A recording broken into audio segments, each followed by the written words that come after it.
Good evening, everyone. Welcome to the council briefing. I'd like to start by acknowledging that we meet on the lands of the Whadjuk people of the Noongar Nation and pay our respects to elders past, present and emerging. We haven't received any apologies for this evening's meeting, but I'm just noting that Councillor Fotakis and Councillor Loden are a little bit behind. I think Councillor Loden is joining by Zoom this evening.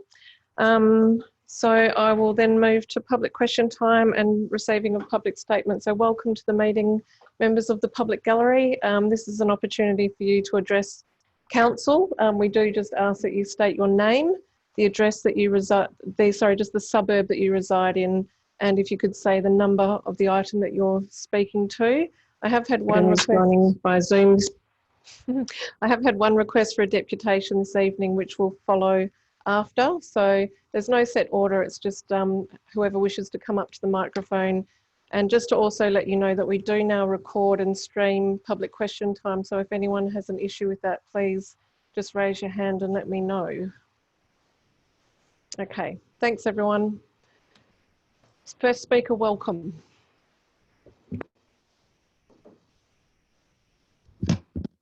Thank you.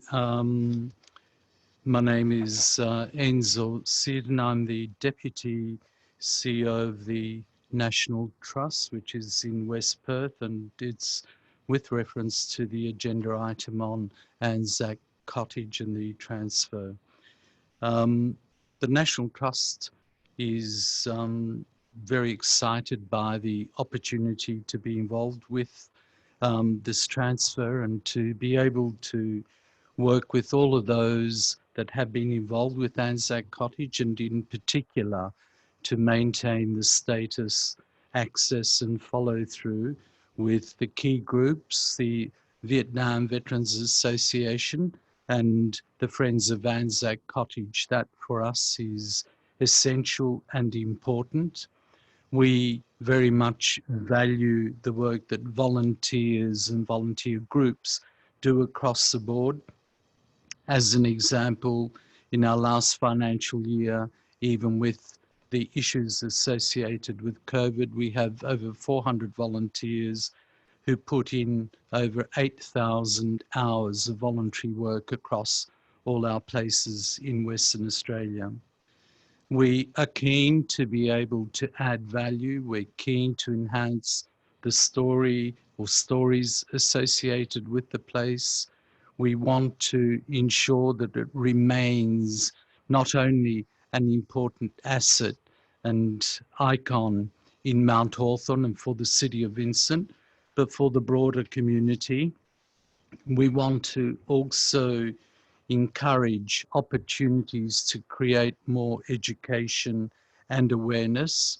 And we are certainly wanting to ensure that on those very special and significant dates, Anzac Day, Remembrance Day, and also the 12th of February, that we are able to provide promotion, continue the free entry for the place, and maintain that all-important link that we have with the Anzac story that goes across several of our places here in the metropolitan area, including Woodbridge and Peninsula Farm. And there we work with the families, we work with the volunteers, and we think that that link, that opportunity to include Anzac Cottage for its significance, which we believe is not only at a state level, but at a national level, will be very important.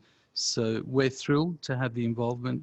We're thrilled to have had the opportunity and the negotiations that have taken place in the meetings with City of Vincent and with the associated groups.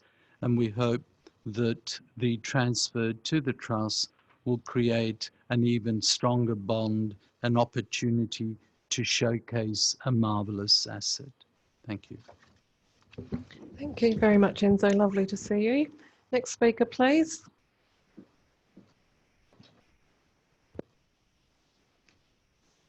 Martin McNiff, Mount Hawthorn, talking about 58 Kilgore Street.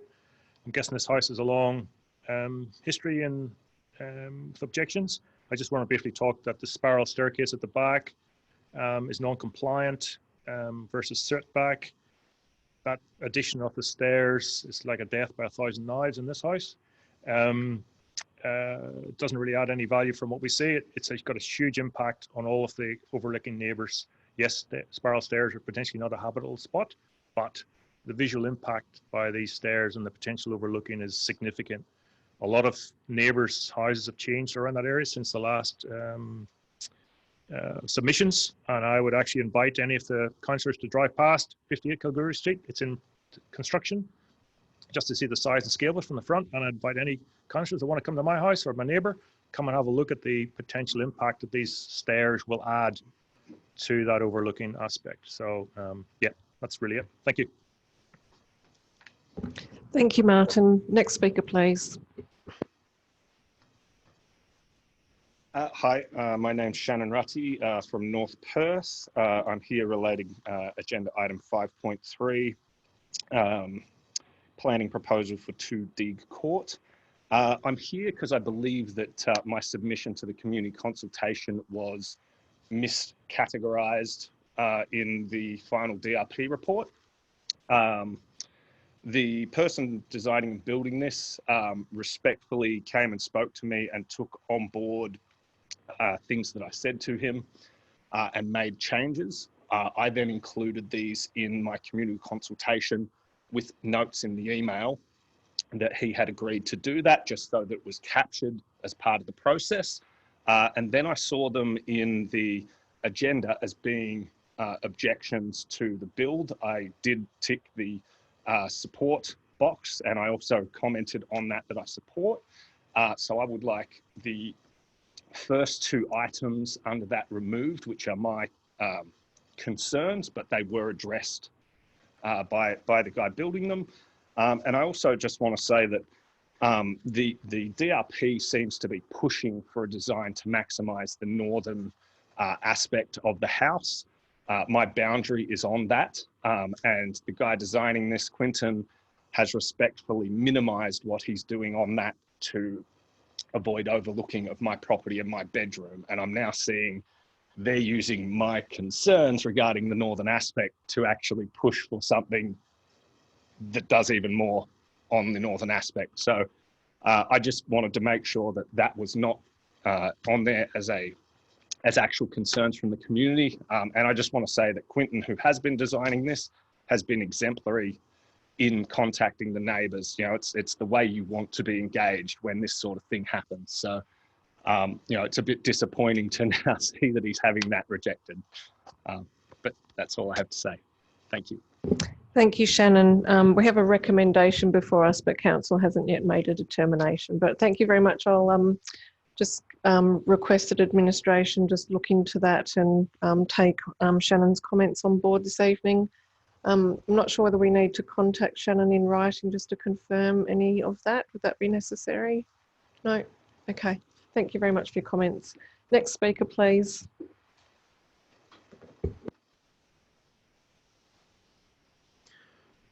Hello, I'm Peter Castley from West Perth, and I'm speaking in relation to item 5.1, the proposal for 382 Bulwer Street, West Perth. This near original timber and iron home at 382 Bulwer Street, West Perth, has been owned by one of us, then both of us, since 2007. We enjoyed 7 years in it until moving to Melbourne for work in 2013. We kept it. Returning to Perth and this home in 2019, we surveyed its extensive structural deficiencies and termite damage and realised it is beyond economic repair. The time has therefore arrived for us to dismantle the cottage and build a modern, lightweight, energy-efficient home in its place. The old home has sent us on a journey of knowledge and respect. We learned that Albert Duncan built the home in 1906. He left his wife and 3 young girls in the home to serve on the Allied front in Belgium in the Australian 44th Battalion as a mature soldier in 1917. He was a war hero who saved a company of American soldiers. He survived. We have traced his links to the 3 other nearby homes in which he lived until his death in 1938. His story and the story of the home are preserved in two Facebook pages, which can be seen. One is for the 44th Battalion. The other, named Albert Duncan's, was created by us. We've also traced his descendants and had 4 generations of them visit the house together only recently. These people are all excited for us. They see too that the new home does far more than nod respectfully at the old. It bows to it. Like the original home, it will be constructed of modern, lightweight materials on a timber frame.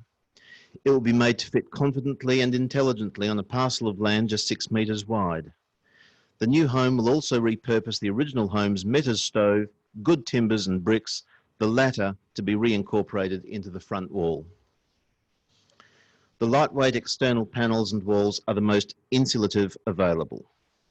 The upper level balcony allows us to appreciate views over Vincent to the city of Perth, and the garage off the laneway at the rear of the property consciously excludes a second vehicle.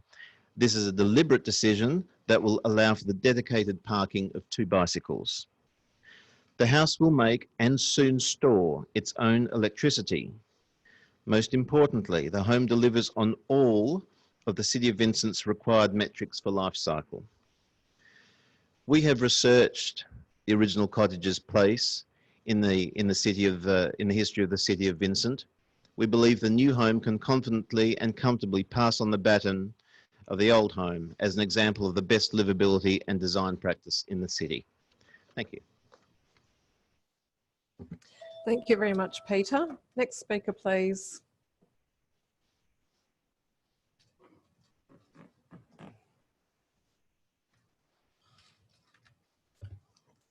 My name's Colin Scott from 17 Deed Court, and I'm here to speak in favour of the proposal for number 2 Deed Court. I'm a 30-year resident in Deed Court. I've had a lot to do with the community, including the formulation of the community garden, previously a chairman of the ratepayers group, the Smiths Lake Precinct Group. So I have seen people complain in the past to me and my ratepayers group in the past about all sorts of minor altercations and developments and chopping down trees and fences and what have you. But by and large, I've never seen a proposal put forward where so many people have been in favour of the proposal and only 1 or 2 people have been not in favour, and it's those comments being put forward. So that's been quite strange to see that. So I'd like to see more of the comments. I mean, most of my neighbours are completely in favour of regeneration and renewal in this street. It was built in 1978, and so there is problems with subsidence quite a way through the street, and new renewal and new regeneration will have to take into account the foundations and all of that. That would take care of any subsidence for sure. But one of the things that I acknowledge that one of the comments in disagreement was the setback, and the setback has been brought forward from a 6 metre setback to a 3 metre setback. I acknowledge that. However, the definition of the streetscape of the street was in fact uniform until this very council allowed a development to go through for Deed Court, which actually changed the whole streetscape altogether. So if we were talking about the definition of the streetscape and how it should be uniformed to some sort of conformity, this council's allowance to put through a development there in Deed Court, and I won't mention the number of it, but of the street, but that put into motion a complete rejigging of the streetscape anyway, apart from one minor thing, people would say minor, and that is the setback. So I acknowledge the setback has been brought forward on closer to the street, to the curb line. Whether or not this is detrimental, I don't necessarily think so. I think the regeneration and renewal of the street will go ahead anyway, and that seems to be a formula that will be taken on board. One other thing is also a new development further along Deed Court at number 27, which is out of council's hands because it's a state housing, and it will have 6 metre, 2 6-metre wide blocks have been subdivided there. And I'd be interested to see what that will in fact do to the streetscape, and how council will in fact be forced to adopt the measure of the state government in that regard. So I'm in favour. A lot of my neighbours are in favour of this development proposal. The battle axe block design of a driveway going right down the middle is wasted space for such a confined area. Possibly subsidence on that, on the driveway as well. I can see it becoming a real problem down the track. So I'm in favour, more or less, of how it's been proposed at this stage. Thank you. Thanks, Colin. Nice to see you again. Are there any further speakers this evening before we go to our deputation? Thank you. Thank you. I'm Maria Tagliaferri of North Perth. I am speaking in favour of the proposed development at number 2 Deed Court, North Perth. I'm a long-time resident of North Perth and also the joint owner of 2 properties for over 30 years in Deed Court. Number 8 Deed Court, in which my sister lives, and number 33 Deed Court, which was the family home. So we've known the Chester family for many, many years, and they're well regarded and they're very community minded. And Quentin has done a beautiful design of his mother's renovated home in Hanover Place, which is just adjacent to Deed Court. And I fully support his redevelopment of number 2 Deed Court. Thank you. Thank you, Maria. Are there any further speakers? It has to be said, we don't normally get a queue of people speaking in favour of a development application. It's usually the reverse. So this is very different. Yeah. Okay, I had a deputation. Yes, Chester. My name's Quentin Chester. Yes. Little thing here. You said you were going to speak for 4.5 minutes. Well, I reckon I could do it lower than that. So okay, we'll time you. See how you go. But I'm just going to change a little the thing. If I could pull up that picture, and I just really want to. I was going to end with this, guys, but I'm going to start with it. If you read the report, it says 6.3 metres, and I'm asking for the property to be brought forward for 3. Now, that's in the report. Can't do much about that. And I just thought, how could I cut through the chaff of what's in that report to really come down to the nuts and bolts of what's going on here? The best way I can describe it is to say, my roof is going up. It is not coming forward.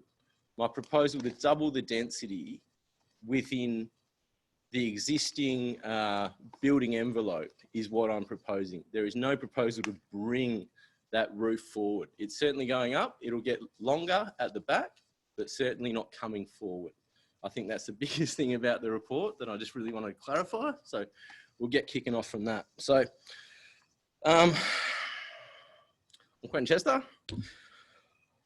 and I'm the applicant for agenda item 5.3. I don't think I'm alone in having concerns that the report in front of you might not represent a fair or balanced consideration of the proposed development against the applicable local planning framework as it should. I don't believe the report is intended to provide you with information to make an informed decision, but rather is structured by selective omission, overemphasis and misrepresentation to present a fixed narrative forcing you to only one outcome.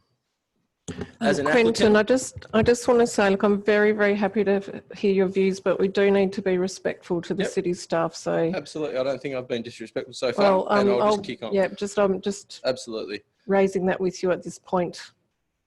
So I will just skip through to the fact that I'm really happy that I'm finally to a point where I have 3 items that have been recommended for refusal that I can finally talk to. So let me address them. The recommendations for refusal 1, 2 and 3 are all about setbacks and open space. The open space argument in itself only makes sense on a contribution to setback basis, so it's really one and the same. To begin, I have doubts on the methodology used to assess the proposal against the built form policy regarding these items. It doesn't seem to be rather sensibly applied. Furthermore, the city's approach to the assessment based solely on using the built form policy over and above the design principles of the R codes as grounds to refuse the application is inherently flawed. I've sought advice and have been kindly furnished with some substantive arguments that can demonstrate, when employing the correct holistic application of the planning framework, quite reasonable grounds why reasons for refusal 1, 2 and 3 may be set aside.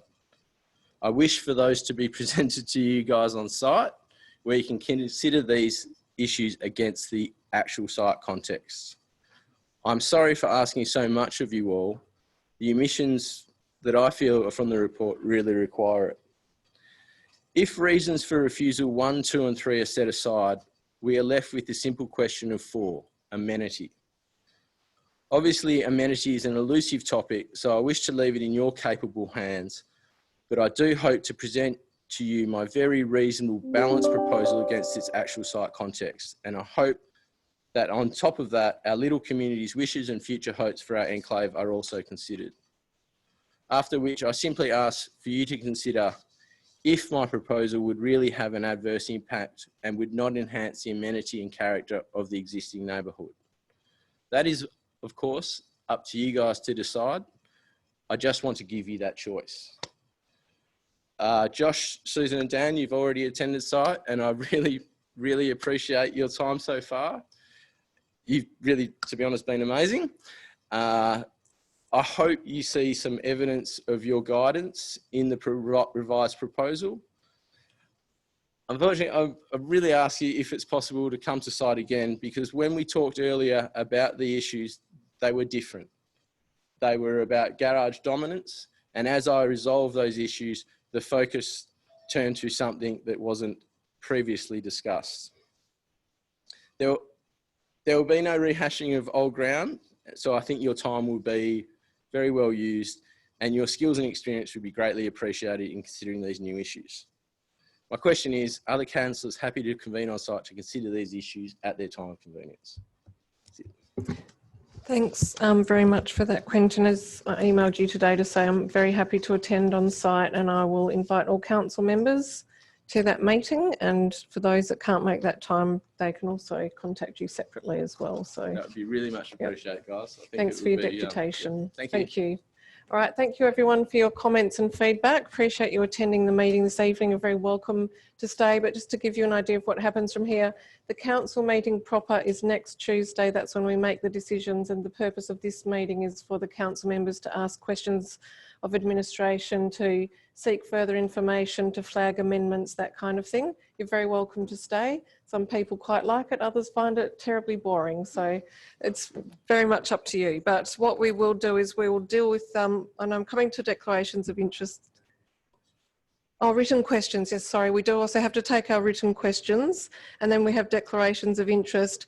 And then what I will do is I'll go to the items that have been raised by you first. So if you do want to stay for that, we will go to those items and ask questions on those items first, and then deal with the other items that haven't been raised by members of the public. So that's what's happening now.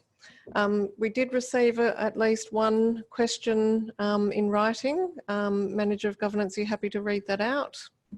Through you, Mayor Cole, yes, we received a statement and also a question from Dudley Marr of Highgate, and I've said we will read out his statement as well because he wasn't able to attend, but in future he'll attend to read out the statements. First statement was on item 5.5, which is the kiosk proposal for Hyde Park. He said it is disappointing that there is no recognition that a similar proposal has come to council before and that this has been discussed at least twice by council without any community oversight.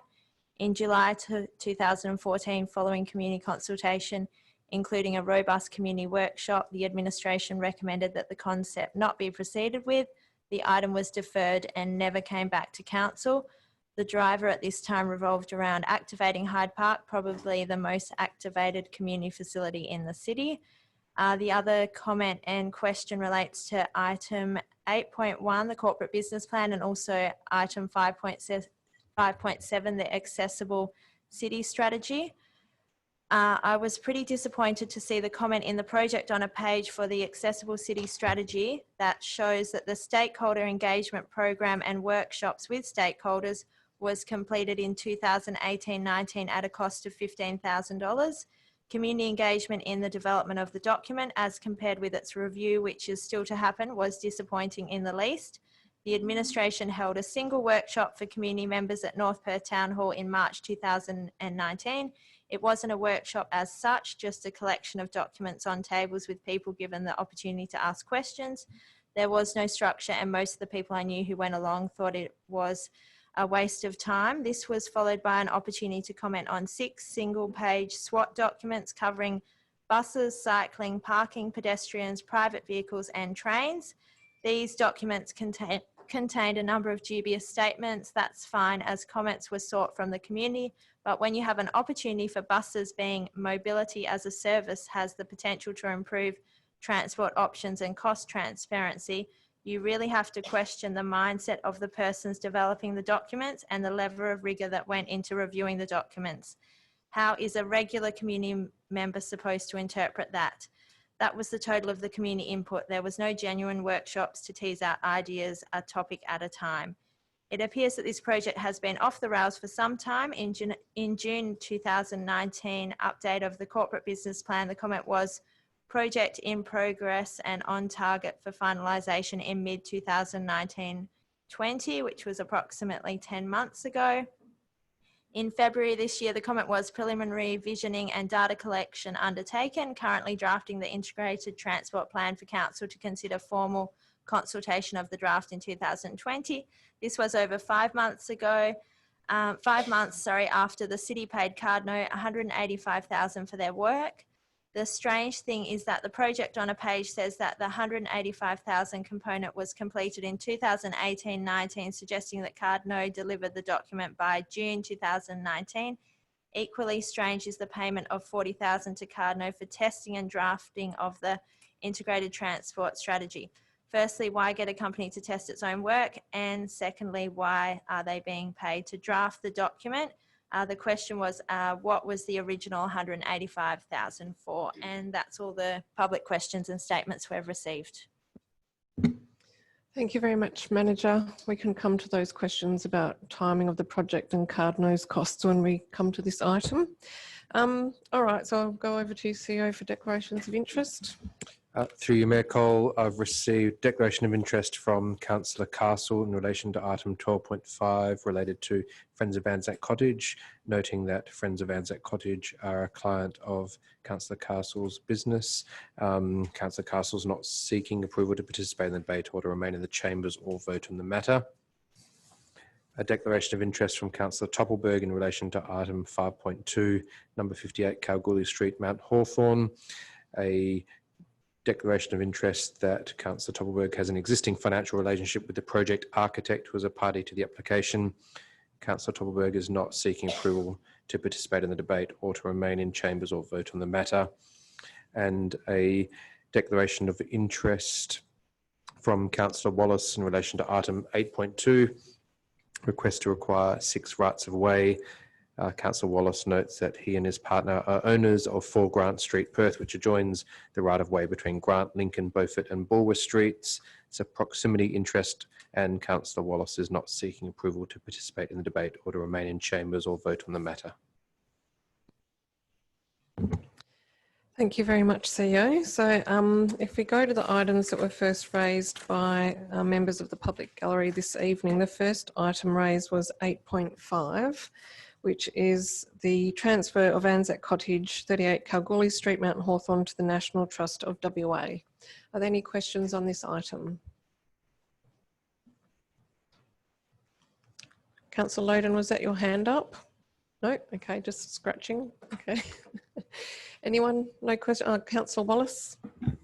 Yeah, I think we just had some feedback from the community regarding use of some of the other properties held by the National Trust as residential accommodation. I understand that the guarantees that the National Trust has made with respect to this cottage, I was just wondering, like, to what extent they're kind of enforceable, that the use of the cottage is continued as is, and what protections we could put on the title or something like that to, I guess, prohibit its use as accommodation or anything other than what we intend to. Through you, Mayor Cole, the cottage is not currently used for long-term accommodation. If there was a proposal, for instance, for short-term accommodation, because it is a solid structure, that would require a decision from council, or depending on the application, it could be considered under delegation, but it would nearly certainly come to council for approval. I'm going to suggest the manager answers that question because she knows the details.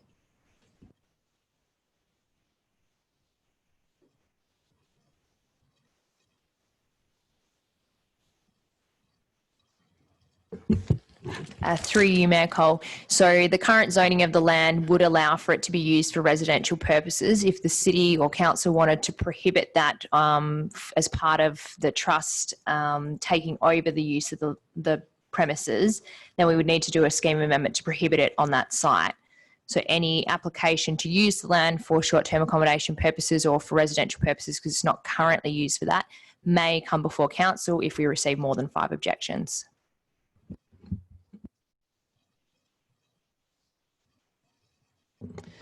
A good question, Councillor Wallace. Could something like that be dealt with through a caveat, or would it have to be dealt with in the scheme? Through you, Mayor Cole, the current scheme, the model scheme text encourages not using caveats as a means of restricting land use or development potential for a site. So it's unlikely that Landgate would support lodging that on the title. The best opportunity to prohibit the use would be through a scheme amendment. Perhaps the report could be updated with some information about if that process was to be put in play, what the use would be that the administration would recommend and what the process would entail, and perhaps some discussion with the National Trust around that too. Councillor Toppelberg. Thank you, Mayor Cole. Am I correct, and I'll ask this of the CEO in the first instance, am I correct that if the transfer proceeds as recommended, that the city would have no role at all in the management or with anything to do with the cottage? So 100% of the responsibility would lie with the National Trust, is that correct? Through you, Mayor Cole, yes. The only exception to that would be that we would continue to work with the Trust and the community groups on community events and school visits and help promote those public events, but there wouldn't be any direct management by the city of the building. All those arrangements would just help promoting community access and events to the broader community. Okay, and in the event that there was to be any dispute that would arise either between users or interest groups, either amongst themselves or with the trust, what role could or would the city have in any dispute resolution? Through Mayor Cole, that would be not formalised as is the current arrangement through an MOU, but that would be something that we would be willing to entertain, and a role that we'd perform for any community group or group of community groups who may seek our assistance.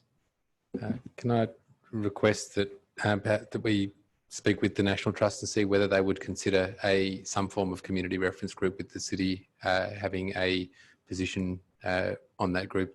It doesn't have to meet regularly or otherwise, but whether they would be amenable to there being a reference group that at least allowed the city to be on the management, separate to the management of the cottage, but to be able to have a continued role in the, I suppose, the operation or the interest of the cottage in the community. Through you, Mayor Cole, we can raise that with the National Trust, and that that day-to-day interaction would probably be performed through our local history centre, who have that ongoing relationship with the groups for the promotion of events and community access to the cottage currently. Councillors? Yes, I just wanted to ask CEO if it's possible when it talks about the financial implications in the report, and it just says that the city will no longer have maintenance costs, but in terms of actually releasing an asset, etc., could we have a little bit more detail about what the annual maintenance costs were, etc., and what the cost is by relinquishing an asset? I think that would be helpful to document. I also wondered if there could be some information about the structural report that was undertaken. And just, I think one of the original requests from the trust was that that we may split any maintenance costs 50-50 in the future, but I think there was an undertaking to go back to the trust to say that that wouldn't be the case once a transfer had been post-transfer. So I just think it would be something that should be written into the body of the report just to confirm that. Through Mayor Cole, yes, we can update the report to reflect those discussions. Thank you very much. Any further questions on Anzac Cottage transfer? Okay, thank you.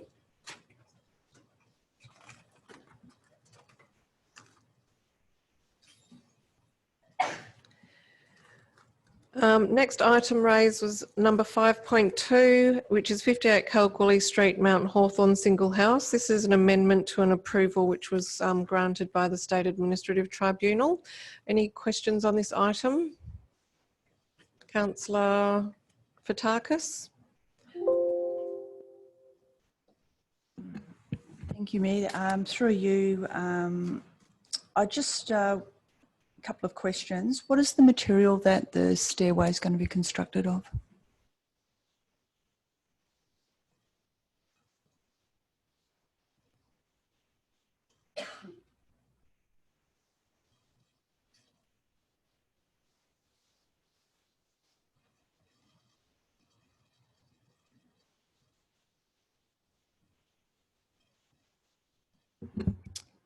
3 you, Mayor Cole. I believe it's a concrete type structure, not concrete, but like a rendered curved material around a metal staircase. But I can confirm that in the briefing notes. Thank you. And is there, considering that it's constructed out of metal, is there additional consideration given to the noise that's generated from metal staircases? Through you, Mayor Cole. No, there's no additional requirements. There's still, the use of the site is still subject to the noise regulations as would apply to any use of any of the areas on the site. We will confirm in the briefing notes if the steps are actually metal. Can you also confirm whether we would be in a position to require any additional sort of noise attenuation depending on the material, if you can get some clarification if that turns out to be constructed of metal?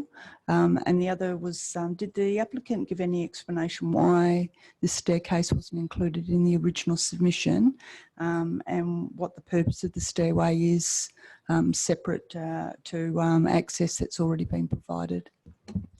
Through you, Mayor Cole. So the original plans that were lodged with the application proposed the external staircase, and a number of objections were received in relation to that specific element and the location of those stairs and potential for overlooking. So as the applicant revised the plans to present to council, the final form of the plans excluded that external staircase to try and resolve that issue in the attempt to get council to consider supporting the application. So when the plans went through the tribunal, they didn't include the external staircase, and they instead proposed internal access only. The applicant's come back now and wants to try and obtain approval for that external staircase purely for ease of access to that terraced area, as the only other access to that is through a central staircase inside the house. Councillors, any further questions? I was going to ask the same question, Councillor Fotakis, thank you for that, on the access issue and why come back now for the staircase. Just in relation to the projection into the rear setback, which is obviously a concern for neighbouring residents. Do you have any further comment on that that variation, which is, I think, 40 centimetres? Through you, Mayor Cole. So the setback variation relates to the side boundary to the south and doesn't result in any overlooking to that area. It contributes a slight increase to the overshadowing. However, we didn't receive any submission from that southern neighbour in regards to the reduced setback, and the remainder of the wall on that southern side, all other sections of the wall are compliant with the setback. So this would be the only section of wall, which I think is only 2 metres wide, that would be non-compliant. Thank you for that clarification. So what's the setback between the staircase and the rear boundary?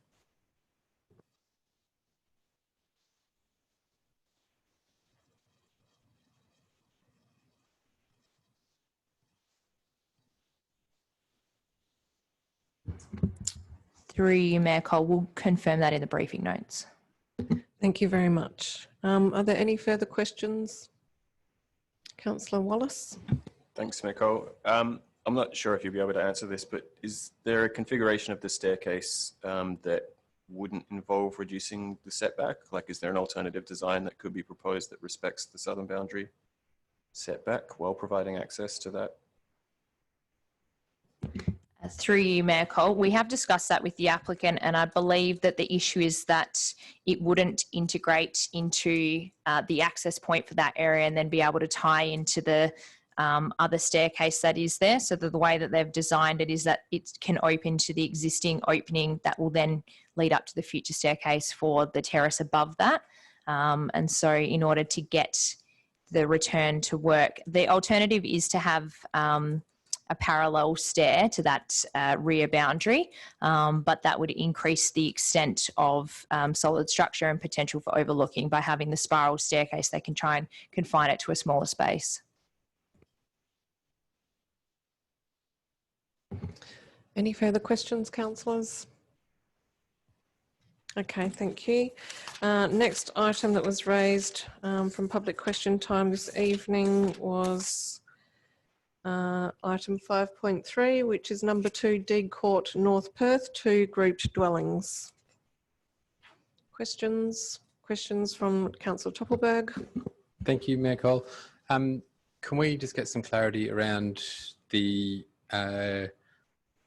landscaping and the frontage to what is the undeveloped road or the Cale Street, and what that actually, because it obviously to the layperson presents as a park. Can we just get some clarity around the western boundary of the property, where the vegetation is located, what's on site, what's not on site, and what the development potential is in relation to this and the property behind and that road, and how that process can or would evolve in the event that either the city or the adjacent landowners wish for that to actually become a dedicated road? Through you, Mayor Cole. So that section of reserve is a dedicated road reserve. It has been closed as part of the construction of the broader road network. It was not required at that time, so we didn't construct it. The city is going through a process of formally reclassifying that reservation and requesting that become public open space reserve, and that will come to council hopefully later this year or early next year.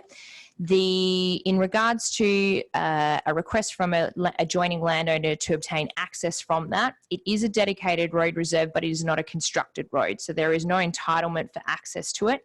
If a landowner wished to access that, then they would be responsible for the cost of constructing that. If that was sought, then that would need to be conditioned on through a subdivision application. That's the only way that we can legally grant access to and require construction of a road. It can't be done through a development application. So for the purposes of considering this proposal, if access was proposed from the park, the city wouldn't be able to consider that through the development application, and ultimately wouldn't be able to support access through that arrangement. That landowner would need to go through subdivision approval, and it would need to be conditioned as part of the subdivision. And the city's confirmed that with our solicitors and can provide some advice on that in the briefing notes. if the city or the applicant wanted to pursue the construction of that road, presuming they were able to obtain subdivision approval and that was conditioned on the subdivision approval, then it would need to go through some kind of public notification process to indicate that we were intending to construct that road, and would require detailed design to be approved by the city's engineer and constructed to the city's engineering specifications. We are aware that there is significant planting along that western boundary that is within our reserve, and that the area is informally used as part of the park, and it appears to be as part of the park, and that hence our intention to try and reclassify that reservation. Thank you. Just a further question. So there's been quite a bit of talk in the report, and obviously in the applicant's submission in relation to the presentation to the street. So setback calculations aside, it's clear from the report, well, perhaps you can confirm that the officer assessment is that the presentation to the street is not a desirable outcome. Given the continued reference to streetscape and the nature of the existing or the original and recent developments that have taken place within D Court and Hanover Place, which is a quite discrete area of North Perth, are we able to clarify what the desirable streetscape is and what are the elements? And I guess the point was made in the applicant's submission today, that in the letter that was received in relation to the calculation of street setback, only considering the two adjacent properties because they effectively are where the, according to the policy, where we end. So effectively there's only two properties being taken into consideration. So setback aside, I'd be interested into what are the streetscape elements of D Court and Hanover Place in that general area that the city is either trying to enhance or preserve. Through you, Mayor Cole, obviously the primary one is increased setback is what we would be seeking to achieve. From administration's point of view, in attachment 5 to the report, we have provided a streetscape analysis, and this has observed that the streetscape is primarily characterised by pitched roof forms, face brick of varying colours and earthy tones, and single car garages and carports located behind the predominant building line, and balcony details projecting forward of the ground floor dwelling alignment. In reference to our policy, we would say that the areas that require review on this development is increased articulation of the building form as it presents at the street and clear delineation between the upper and ground floors of the dwelling.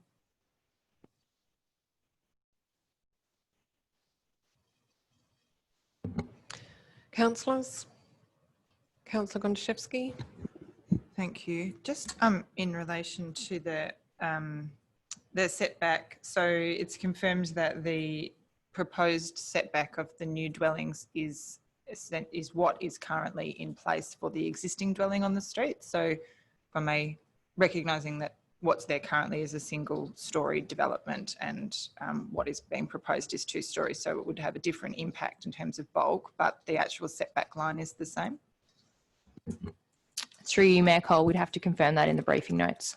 That'd be very useful, I think. And could I just get some advice in relation to the designation of, I appreciate that it's not a constructed road, but the applicant has made statements in relation to the presentation to the park as being something that has been considered in the development of the design. And that the presentation to D Court is, I guess at least for one of them, perhaps potentially a secondary consideration.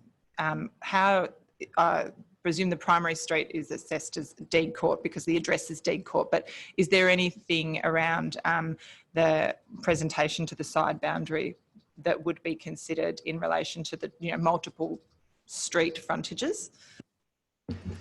So the arcades, through you, Mayor Cole, the arcades do contemplate dwellings being orientated towards the secondary street. However, the definition of a secondary street refers to road, and a road is defined as a constructed road under the Road Transport Act.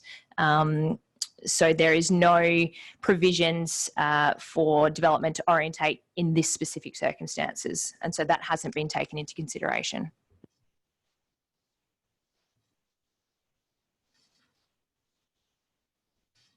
And just in terms of the, I understand that in this iteration of the design, it's accepted that there's not the garage width has not been, is no longer an issue because we're not seeing two double garages, we're seeing a single garage and a studio. And whether it is considered that amendments to the materiality of either the garage door or studio frontages would assist in that articulation and delineation between the first floor. Because I understand there's now some glass and a garage door, etc. Is it a matter of materiality in that regard, or is it really that you're seeing a door and a wall and not much else? Through you, Mayor Cole, I would say it's less about the materiality and more about the form and the fact that there is no break in that articulation of that front. And while it's clear that there is a glass section and there is a solid section that presumably when constructed would appear more as a sectional door, there is no physical break in that section of wall, and that is contributing towards the bulk of that being within the street setback. Thank you. Nothing further from me. Councillors, Councillor Loden. Thank you. Excuse me. Thank you, Mayor. I guess because this is a refusal, I'd be interested to see how administration would address this development if there was a recommendation for approval. So, and I know it takes a bit of time to put that together. So if council is to consider a potential for approval, is it possible to get a draft of what that would look like for consideration? Through you, Mayor Cole, yes, we can provide a recommendation for approval and conditions as part of the briefing notes as an alternate. Councillors, Councillor Toppelberg. Sorry, just leaving the open space aside, I'm just seeking some clarity between the difference for the proposed reasons for refusal 1 and 3. So 3, whilst it refers to the setback, further to the response to Councillor Gontaszewski's question, reason number 3 is primarily referring to that the perceived bulk because of the design and the fact that it sits within what is deemed to be the street setback according to the policy. Is that correct? Through you, Mayor Cole, there is a specific provision that requires the garage to be 500 mil behind the dwelling line, and that hasn't been satisfied. So that's why that's forming part as its own separate reason for refusal. Okay, so I'll ask in another way. If council was satisfied that the design principles had been met in terms of the street setback and the open space, and you're left with reasons 3 and 4, are they strong enough reasons to refuse the application? Through you, Mayor Cole. I guess from administration's point of view, our view would be that at present, the current design doesn't satisfy the design principle. So it would be open to council should you wish to vary the policy requirements and accept that setback as being acceptable to meet the design principles.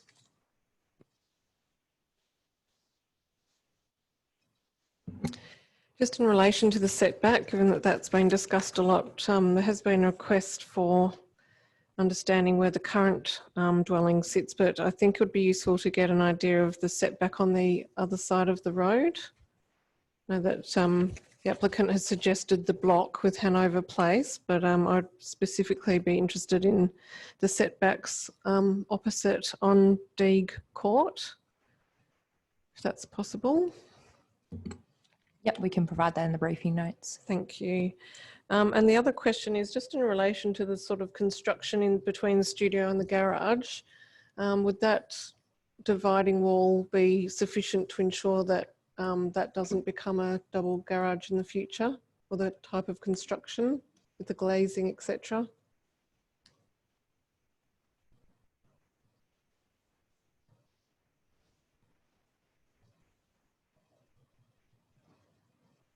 Happy for you to take that one on notice. I know that's a bit detailed. Through you, Mayor Cole, yeah, we can try and provide some advice in the briefing notes. Thank you very much.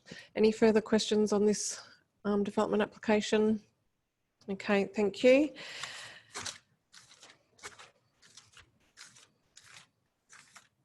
Okay, so the next item that was raised in the public gallery this evening was item 5.1, which is 382 Bulwer Street, West Perth, proposed group dwelling. Are there any questions on 5.1? Councillor Fotakis. Thank you, Mayor. Just want to get a bit of understanding about the current status with seeking dilapidation reports. Just been mindful of some issues that the City of Subiaco has experienced that they've raised with members of Central Zone at Walga. So there's some points here that I suppose, in the interest of them being questions, I want to see whether the following would be contemplated or we're able to contemplate from the city, and there's some of the ideas that have come through from the City of Subiaco. So the questions go to whether we need to specify who is the person performing the DLAP report, whether that needs to be a suitably qualified person. And just to get a bit of an update, I think the last time I was briefed on this that there were currently no formal registration of practitioners performing dilapidation reports. Can you confirm if that's still the case? Just on that issue, there had been a request through to policy in place from Central Zone at Walga to investigate this matter, or whether the city would actually require it to be a structural engineer dilapidation report, just to really specify the nature of that.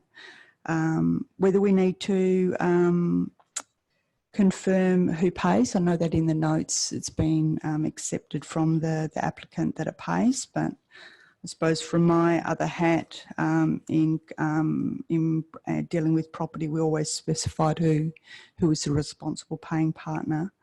And the other issues, there's a couple of issues that have come up through from Subiaco of specifying exactly what the dilapidation report should show, and whether that needs to be reflected in the notes or the comments, whether it's internal, external, whether it includes any ancillary buildings as well.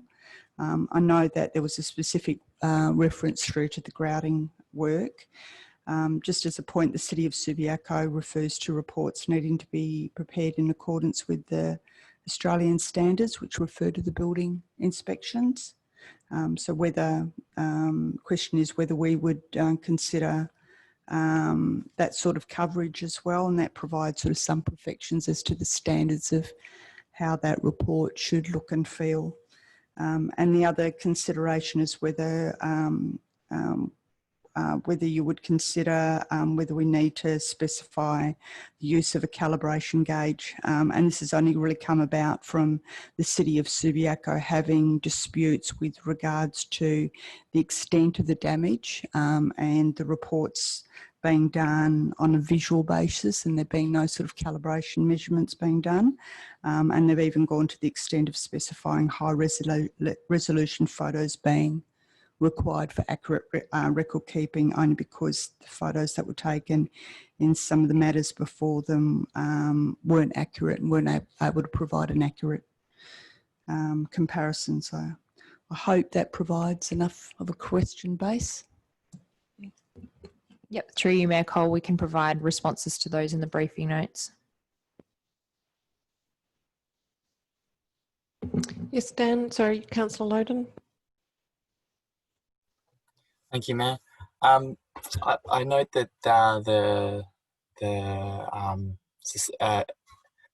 get my words together.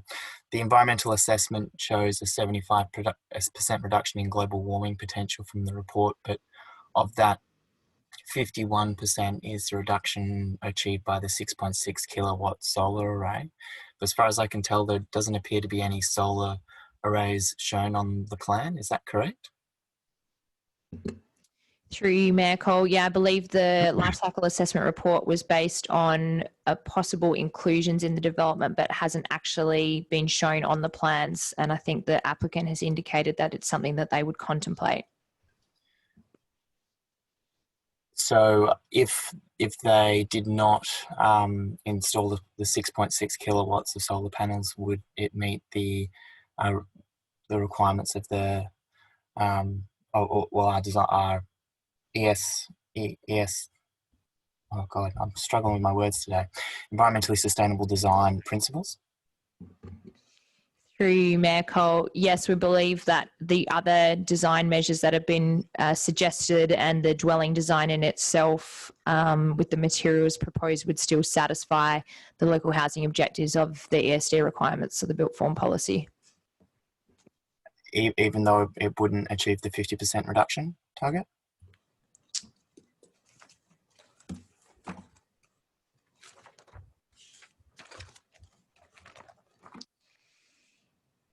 Through you, Mayor Cole. So the 50% reduction target relates to the life cycle assessment, and that is just one of the local housing objectives that you demonstrate that you could achieve, that it's capable of achieving that. In the absence of that, then it's still able to achieve the other 5 local housing objectives. Thank you.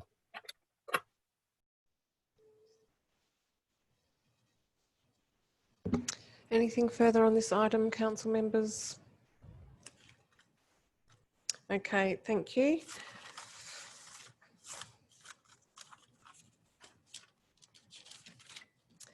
Other items raised by members of the public go. I think the remaining item was the question in writing, which was dealing with item 5.5, which is the, oh sorry, no, that's not correct, not 5.5. It was 5.7, accessible city strategy. Questions on the accessible city strategy? Councillor Loden. Thank you, Mayor. On one of the actions 2.2.1, which is around the Lincoln Place framework, a structure being developed to define what the streetscape should look like in each of those cases. In the action, it lists this as an ongoing activity. It would seem more logical that there would be a specific time frame in when the guidelines would be developed by, and then action 4.1.4 would be the ongoing rollout of those guidelines across the city as we work through the various streetscapes. Does that make sense? Through you, Mayor Cole, action 2.1.1 is the advocacy, so we would see that portion being ongoing. Oh. I'll have to check my thing here. Through you, Mayor Cole, 2.2.1, ongoing for the development of the guidelines. Yes, we can look at this being a specific time frame. Thank you. And the other one was around action 4.1.4, which talks to pedestrian amenity in creating those corridors, pedestrian amenity, and gives some examples. One of the things that would seem logical to include in there would also be native verges in those streetscapes. In that list of options, I think it refers to lighting, trees, street furniture, etc. Would that be an appropriate inclusion there as well? Through you, Mayor Cole, yes, it would be. Thank you. And then my final one was just around compact roundabouts. I can't remember the action number off the top of my head. The action refers to it being around addressing vehicle speeds and improving vehicle movement. But then the text in advance of the action in the document refers to helping cyclists and pedestrians. I just wanted to clarify if it was seen as a benefit to have compact roundabouts for cyclists and pedestrians.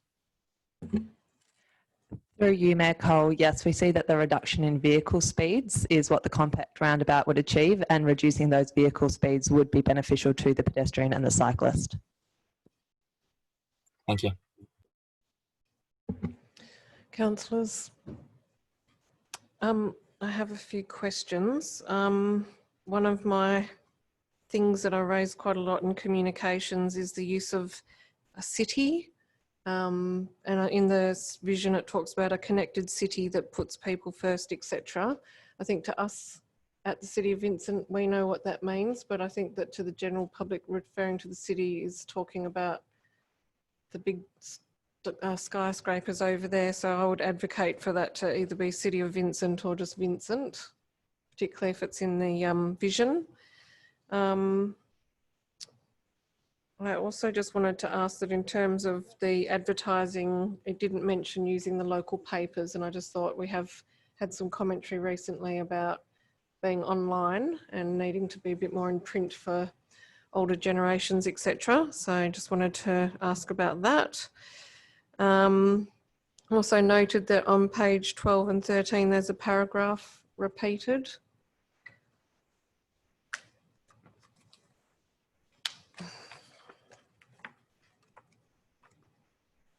It's quite a good paragraph. I thought it was potentially worthy of emphasising. It does say the provision of private and public parking is significantly greater than the demand for car parking, but it may not necessarily be located in the right areas. Also just wanted to raise action 2.1.1, which has a big emphasis on additional bus priority infrastructure.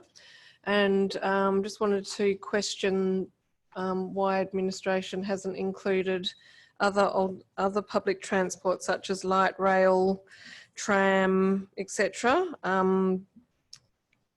Previously, the position of the council had been to support light rail on Fitzgerald Street, and there have been issues raised about the impact that bus priority infrastructure can have in town centres. So I just thought that it was interesting to note that I guess the question is the strategy intended to be aspirational? And could we see a position where once the state government finishes sort of rolling out the Ellenbrook line and some of the other Metronet projects, that they might actually turn their minds to inner city transport, and we might see things like rail, trackless trams back on the agenda? And whilst that might not seem a reality right now, should we not be advocating for that rather than just buses? I'd be interested in administration's view on that, because I'll otherwise probably flag an amendment around that. I also just wanted to flag a couple of things around parking. Action 3.3.4, investigate pricing mechanism for residential parking permits. I just wanted to flag that I will probably bring forward an amendment to remove that action. And in relation to limiting roadside residential parking, potentially as part of that amendment may seek to add the word investigate. I also just wanted to ask a question around the costing of the strategy, particularly when you consider actions such as 4.1.2, which talks about safe, active streets geometry. We all know how much asphalt costs, and one speed hump usually is at least $7,000. We know the price of safe, active streets. So I'm just wondering about whether the consideration of cost has been taken into consideration, because that, I think that action talks about safe, active street geometry on all residential roads. Might be not quite, that's my recollection, but I just wanted to ask the question about costing.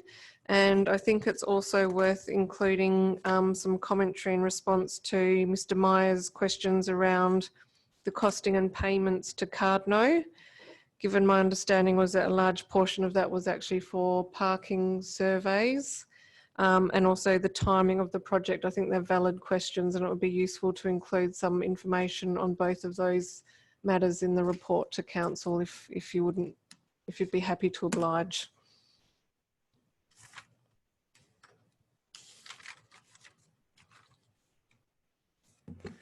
Through you, Mayor Cole, yes, we can include that.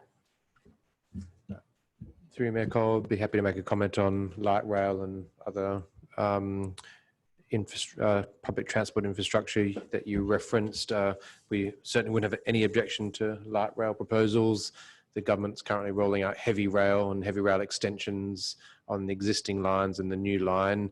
There has been some discussion as part of MetroNet for light rail studies or light rail infrastructure, for instance, between UWA and Curtin through the CBD as a knowledge arc, but previous proposals did include a max light rail line up to Mirrabooka, and there's been a 15-year proposal to have light rail along Scarborough Beach Road, mainly through the city of Stirling, to provide a rail connection to the beach, and that could form a connection through the city of Vincent. And we have been discussing trackless trams, and which could be either light rail proposals or trackless tram proposals with Curtin University as well. And I think we could certainly include a reference in the draft strategy about potential future other modes for public transport, including light rail and trackless trams, or new technologies, autonomous buses and the like, which could improve the public transport options. Thank you. Councillor Kondrashevsky. Thank you, Mayor. Just one question through to the Manager of Policy in Place. In the document we have, there's an existing trans priority map that talks about the transport modes that are prioritised currently on the major roads within Vincent. And then we have our, going forward, our Lincoln Place map that categorises our major roads, or all our roads, in relation to their Lincoln Place pairing. I'm sure you're aware that my question is going to be about city hubs in relation to high link value, high place value, and the document currently calls out Beaufort Street, but also Fitzgerald Street is the same categorisation. In terms of Councillor Loden's question around the guidelines for the Lincoln Place, the guidelines, I'm presuming, will establish a set of criteria for the development of those particular types of roads.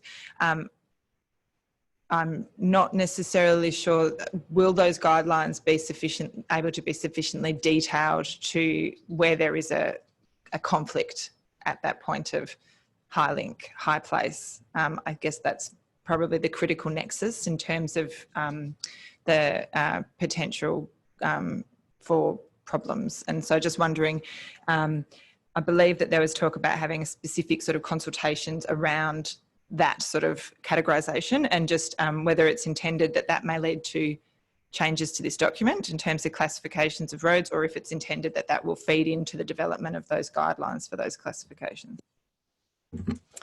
Through you, Mayor Cole, yes, we will have some specific community consultation that is map-based, that people can actually pinpoint specific issues that they see, and in relation to the action items. They'll also be able to mark this Lincoln Place framework and what they see as, for instance, a Beaufort Street, if they see that as more of a link or more of a place, and how that conflict acts, and what strategies we could use to provide solutions to that. So that's how we'll be tackling that through community consultation. So potentially, if you, at the end of this consultation process, if you may have the trans priority map, you may have a existing Lincoln Place map for what streets would have been assessed at, and then you may have an aspirational Lincoln Place map. Is that correct? Through you, Mayor Cole, yes, that's correct. Thank you very much. Through you, Mayor Cole, just in reference to your previous question about other public transport options, concurrently with the development of the City of Vincent plan, the Department of Transport is developing a Perth Greater CBD transport plan, and that's been ongoing for the last couple of years. That would only impacts the City of Vincent mainly around Northbridge and Claysbrook, but part of that consideration would be about the existing CAT service, and there has been a lot of interest about potentially expanding the free cat bus service into or further into parts of the city of Vincent than it currently reaches. We'll get an update from the Department of Transport on that plan shortly. Thank you, CEO. Any further questions on Accessible City? Okay, also to mention that there was reference during public question time to Hyde Park Kiosk, so we'll go then to item 5.5, adoption of amendments to mobile food vendor policy and consideration of a commercial kiosk proposal at Hyde Park. Any questions? Councillor Gontaszewski. Just in terms of recommendation 4, is there a timeline for when that consultation is able to be undertaken? And I presume that the outcome of that consultation will be a report to council. Is there a date we could put into that recommendation? Through you, Mayor Cole, yes, there is. I might just ask the manager to comment on the timing. Because this would involve some works from the city, it probably wouldn't be something we'll be considering until next financial year to be included in the budget. So the consultation manager. Through you, Mayor Cole, we were proposing to start early next year, so to avoid like the Christmas break, so maybe in the end of January, early February. And in terms of the methods, they're set out in the report, if you could read that. Through you, Mayor Cole, so we could note those dates in recommendation 4. I guess the key timing would be if there was some proposal which involved expenditure on the city side, that would be in time for annual budget consideration. So March or April would provide sufficient time for council to include that in any future capital works for next financial year. Okay, well, I guess I would foreshadow an amendment to include the words by, and a report to council by April 2021 on the outcomes of consultation for next week. Thank you.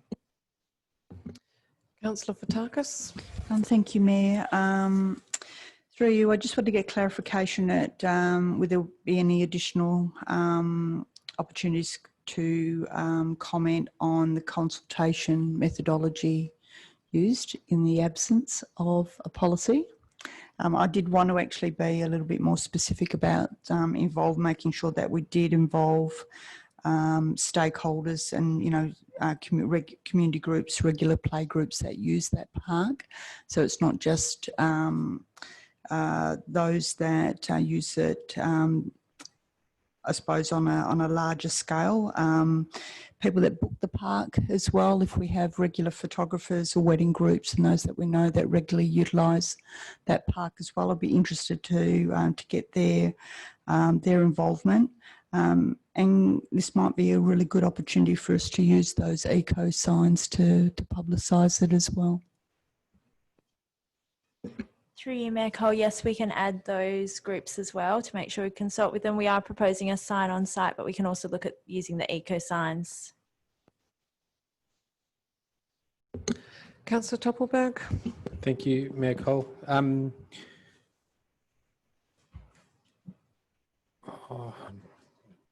It's such a next week thing, isn't it? It's just not a question yet. Okay, don't ask it then. I'm trying. Yeah, no, I was going to give it a go, but I think I'll just save it up for next week. It's the anticipation. Yeah, it's not that great. It's fine. I guess just in terms of, well, that's a comment again. I'll keep my mouth shut. I think I'll follow this one till next week. Does anyone actually want to ask a question? This is probably a bit preliminary because we're doing the consultation first, but I was just considering this warm kitchen versus full commercial kitchen, and I can understand the upgrade costs, which, there's quite a difference there.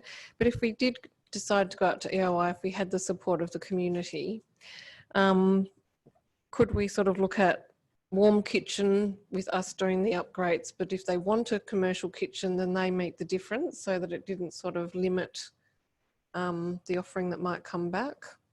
Probably it's preliminary. I'm happy to further to that. I'll say in April if I remember. Just asking, just further to that, can we get an indication as to how long a Section 18 application would normally take. Oh yes, you're right. It does have the heritage. You can just say it in years rather than months if you prefer. Yeah, no, that's correct. There is that other implication which might not be worthwhile. Through you, Mayor Cole, yes, it seems like it's a process that would take maybe close to a year. And that's not unusual in government and local government. So, okay, thank you. I'm still interested to know, but yes, I guess the extra requirements around approvals could be more tricky.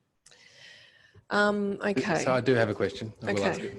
it. The response rate, so the commentary talks as community feedback showed overall support for the 6 policy amendments, which is 84% of the 36 people that responded. I don't know whether that can be considered overall support, but my question is, given the nature of, or the level of usage of the park, and that there tends to be, the food vans clearly have their lovers and haters, and not just the surrounding residents, but the users. Did we undertake any on-site consultation at the time? And I'm talking specifically in Hyde Park in relation to the proposed changes to the mobile vendor policy. We seem to have received quite specific responses around specific operations, businesses, on people, clubs, etc. But did we actually, in the general sense, ascertain the need or desire for the food trucks, and whether they broadly represent what the community wants within our reserves? Through you, Mayor Cole, the on-site consultation was just limited to signage within each of the parks, as well as a mail out to all properties within proximity to the park.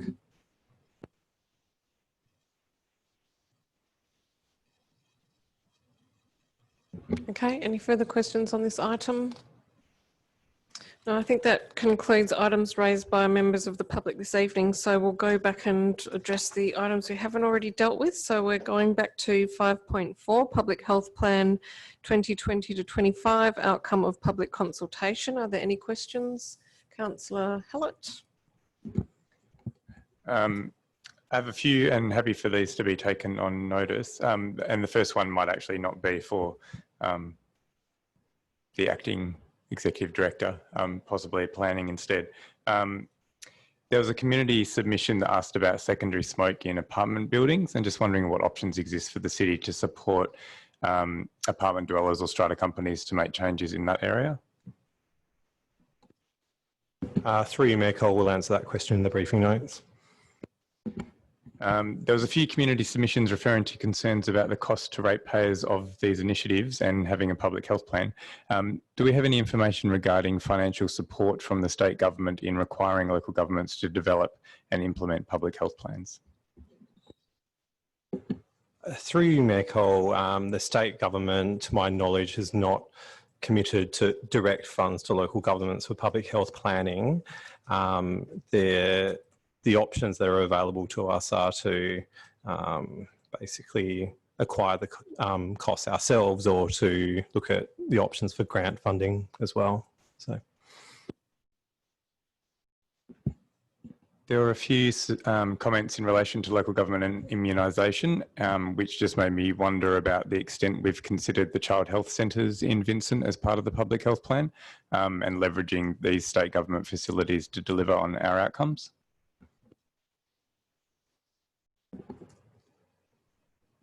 Sorry, through you, Mayor Cole, just to clarify, what's the question? I'm just wondering about the role of the child health centres that we have in Vincent and what they could contribute to the public health plan. Great. Through you, Mayor Cole, there are deliverables within the public health plan relating to immunisation. Perhaps I can answer that specific question within the briefing notes as to how that will be met through those deliverables. And just lastly, there were a few comments about the mention of social determinants in the start of the report, but some were not convinced that there was as clear a link back to those in the actions. Does administration consider there might be some opportunities still that remain to do this more explicitly than perhaps the plan currently does? For example, linking to our affordable housing strategy, which I believe was written in 2008, or more explicitly to economic recovery and support for local employment? Through you, Mayor Cole, when we're developing the plan, we have to cross-reference it to the state public health plan and a few other outcomes. So we do mention the social determinants of health, and perhaps as we develop each of the deliverables within the plan and provide an evaluation to council, we can actually include evaluation against the social determinants of health, and as if requested, provide dialogue on certain deliverables or certain determinants within the social determinants.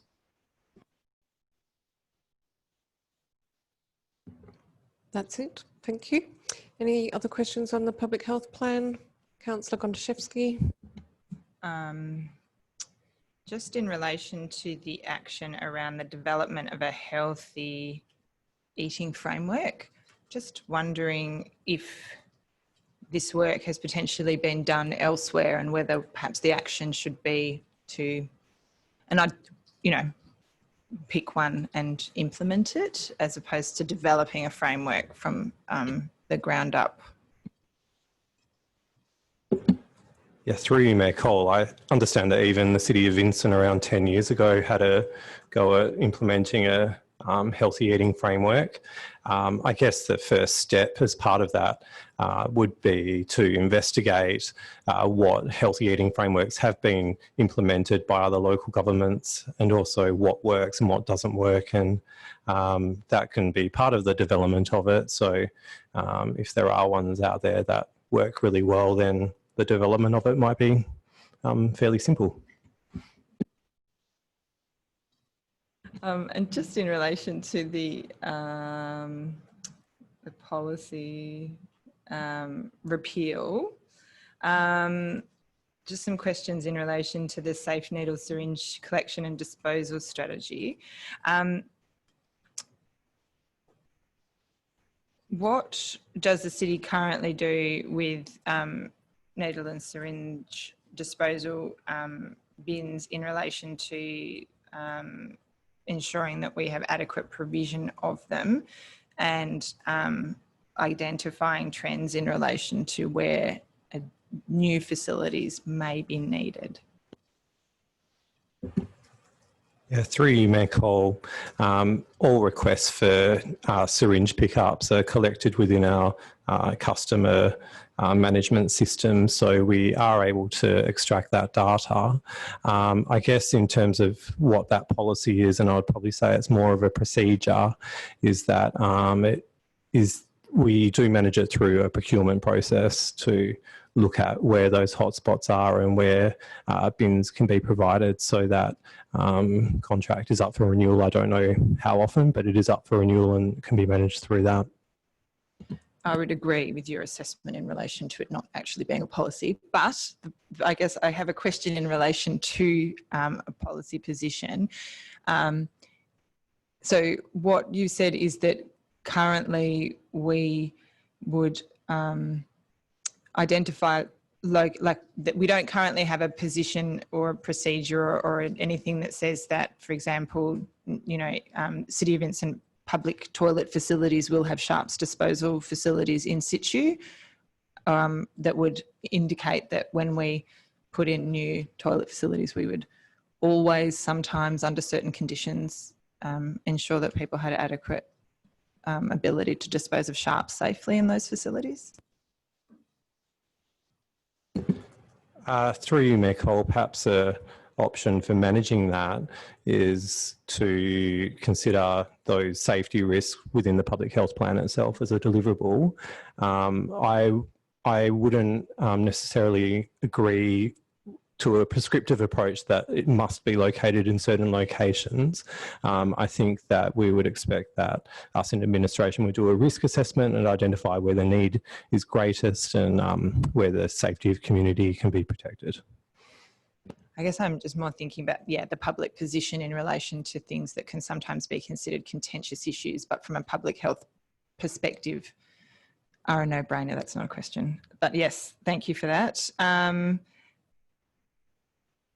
Could I ask in the briefing notes, I'm happy, where we have identified that the policy is recommended to be repealed, on a per policy basis, could we please just get some rationale as to why?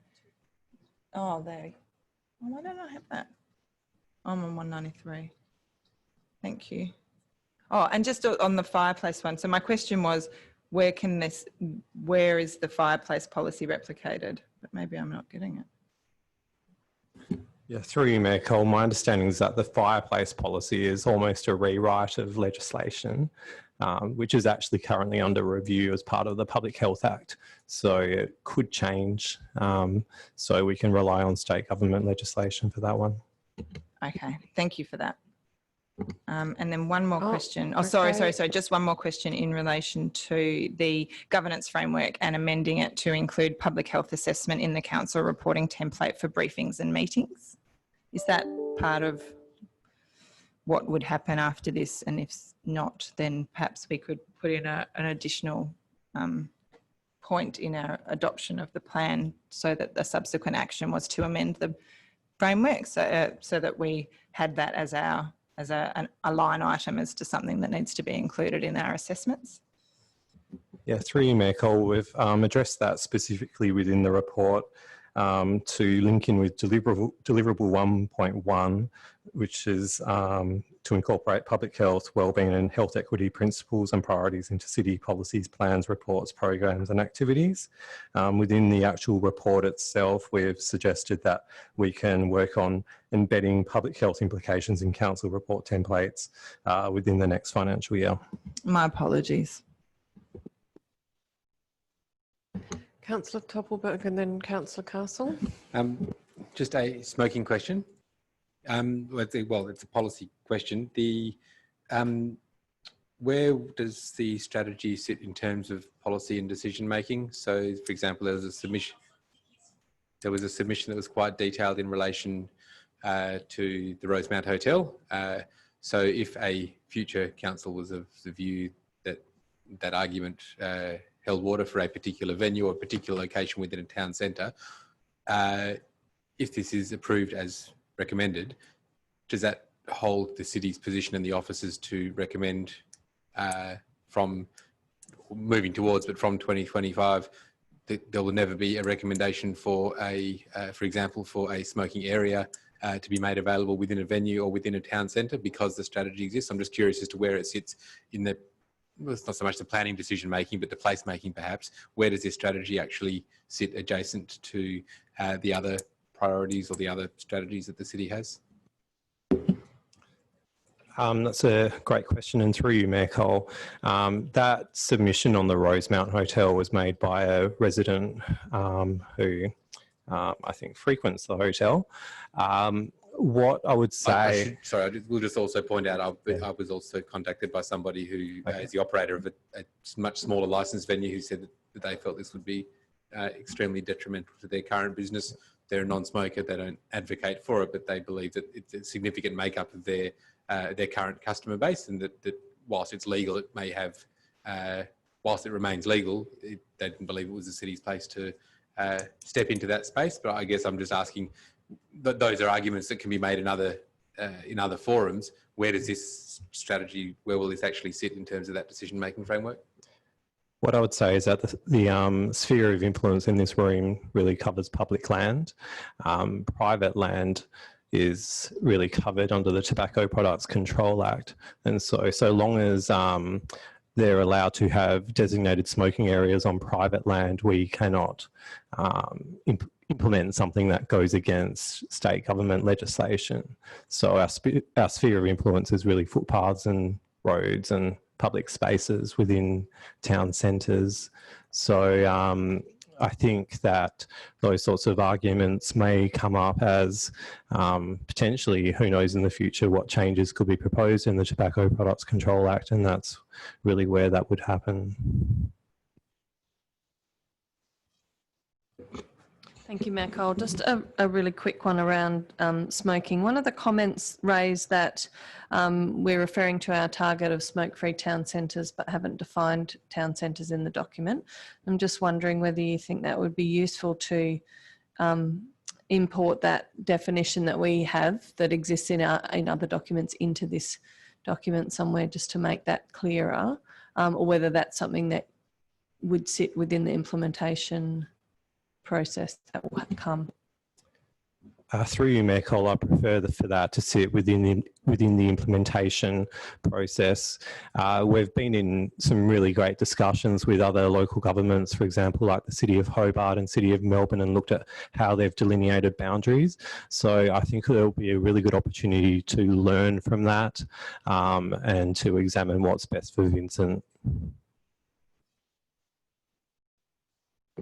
And also we had discussed that issue earlier about whether this is a town centre in accordance with our scheme, which is quite a large area, and the idea was that this was more of a reasonable person understanding of a town centre rather than a definition in a scheme. So we will probably need to work through that. And I guess the question is that eventually there will be a definition that can be accessed by the public to say where the line ends. Any further questions on the public health plan? Councillor Wallace. Thanks, Nicole. We just had there was one comment around vaping. So back to smoking again. The administration's response was the evidence on vaping is being assessed by the city as health-based organisations include vaping within the definition of smoking. I was just wondering kind of like what the evidence is that's being assessed, how the results of the assessment will be incorporated into the plan. Yeah, through you, Mayor Cole, that's a great question. And I know that came up when the draft plan came to the August OMC round. And just to clarify, I did answer a question around it, but then I found out that there's a few sort of challenges around the Tobacco Products Control Act around vaping, in that the actual act of vaping is not being deemed illegal, but the sale of products around vaping have been deemed illegal and they're considered tobacco control products. What I would say is that there are two aspects here in the vaping debate. First of all, the target really is looking at, one of the aspects of the target is to look at the harm to the public, the sort of standard that we're setting for our town centres and public streets, and it's not a safe product to use. Secondly, what I would say is that there's that behavioural aspect where you can actually visibly see people doing a similar action to smoking, and the sort of message that can send to, for example, young people in the community. So they're just considerations around vaping.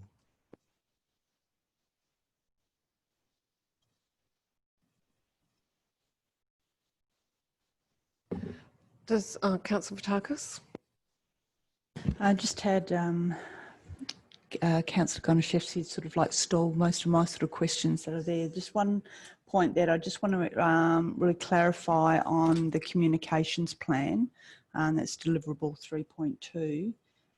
Page 191 just refers to that plan addressing priority health topics for the city, but the table that's on page 19 of the document really only refers to two long-term health outcomes, and that's promoting screening and immunisation. So I think that, you know, from my sort of perspective on really what our priority health topics there, might be value in expanding that as well. And I also wanted to get some clarification on where the comms plan for this will sit within the city's overall marketing plan, which is in development at the moment.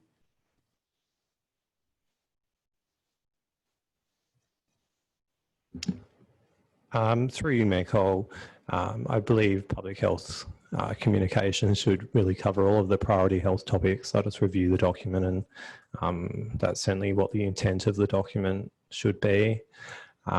So the part of the justification around that is that there's so many public health topics, and there's a lot of themed weeks. I actually got a database of them, and it's really about identifying which ones that the city should prioritise and participate in, and so that's why that comms plan is there, and to really really demonstrate to the community our very public support for public health. In terms of the marketing plan, it can be incorporated into the work that's being done around the marketing plan. Maybe that might be consideration of something that council can assist on and being able to dig deeper on some of those. The other question was just on the public awareness campaign. I know that's not coming up for the next year, but had there been consideration given to costs and how that will be addressed in the budget? Just to clarify, is that for smoke-free town centres? Yes, through you, Mayor Cole, we have just provided an estimation at this point, which I believe is an additional $25,000 for 2 years in a row. It is just an estimate, and as we scope out the implementation of this piece of work, we can present perhaps amended costings to council and look at what the final cost could be. Time to move on? No? Just 17 items to go after this one. Sorry. Go ahead, Councillor Wallace. Don't want to discourage the robust questions. Thought about it.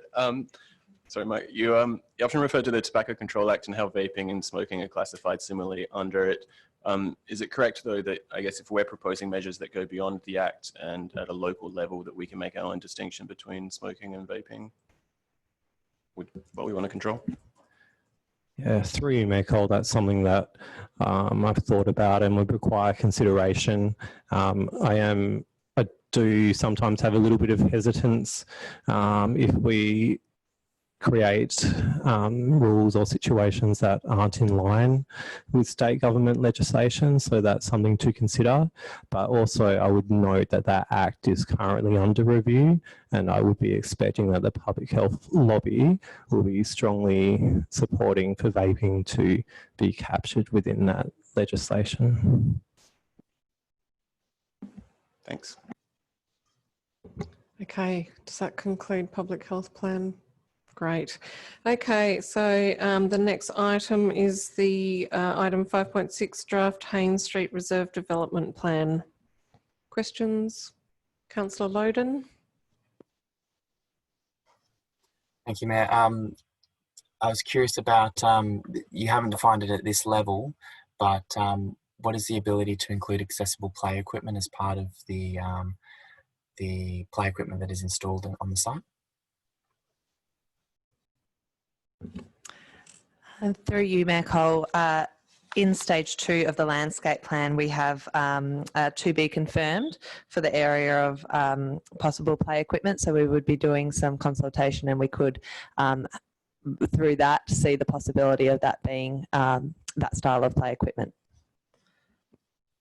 And would that be come back to council before it was approved, or would that be just executed by administration once the consultation is complete? Through you, Mayor Cole, stage 2 is not proposed for several years, and then that would have a financial implication, so we would need council approval for the costings and rationale for what's being proposed. So I don't think there'd be no reason not to bring that to council for consideration for inclusion in future budgets. Thank you. Councillors, Councillor Fotakis. Just a quick question through you, Mayor. I know it's a while off with the demolition of the buildings, but could there be an option of sort of considering repurposing any of the materials that are salvaged there, such as the use of gabion walls on the landscaping as well? Through you, Mayor Cole, this is something we'd have to investigate. Councillors, Councillor Fotakis, sorry, I've just had Councillor Fotakis move on to Councillor Konchevsky. I would just like to foreshadow an amendment to include that path north of the tree line in the adopted plan and associated extension to the internal paths that are on the plan, so that they would then meet the new footpath north of the tree line, and then to factor the additional associated costs into the subsequent LTFP revision associated with the implementation. Sounds fabulous. I had also noted that down, and Councillor Toppelberg had that raised that as an issue. My only other question was the scooter course being a simple pathway. Will it be fun? And I guess I'm just considering older children, given that we have, what's it called? I used to go there all the time when the boys were little. Hobart Street. Hobart Street. Yeah. Hobart Yeah, there needs Street to is be really for the little youth-centric. tots. And having just been to Lancelin where there was a scooter course with waves and a bit of a extension at the end where you could do something more daring if you were old enough or brave enough. I just thought that a figure 8 simple pathway, what sort of age group would that be intended to entertain? Through you, Mayor Cole, we would use the opportunity of the community consultation of the to be confirmed play area to also understand what that scooter path needs to look like and what the details of that are.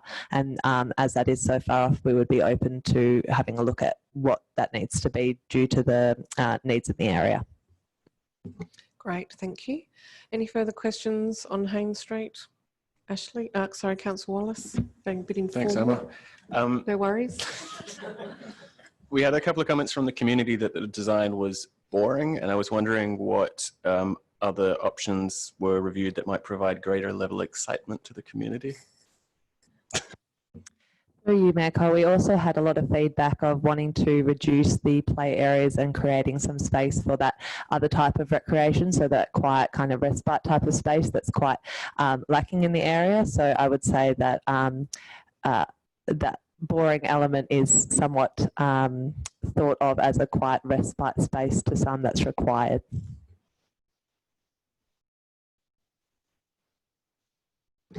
Anything further? Okay. The next, okay, so that completes strategy and development for the evening, but there's information bulletin, so that's always a, who knows, that's a lottery. Okay, so we're moving on to infrastructure and environment, one item, update on homelessness support. Questions? I have a series of questions.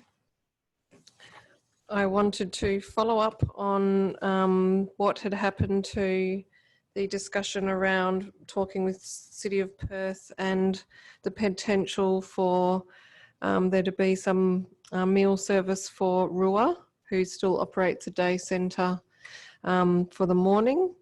I also wanted to see whether there could be some further analysis on the implication of Manor Inc.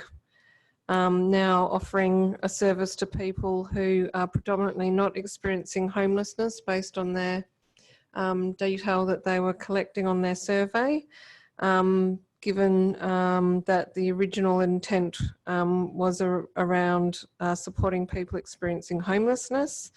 I also just wanted to raise whether there could be some discussion in the report about the need for this service therefore to be in an outdoor space, where that discussion previously with council, given that I've seen this a number of times now, there was a discussion about not being able to relocate the service indoors because of that being linked to homelessness and mental health issues. And I also just wanted to ask then, are we really seeing a connection between city funding for Uniting Care outreach workers at World Square and Manor customers, given that they are servicing people who do have a home?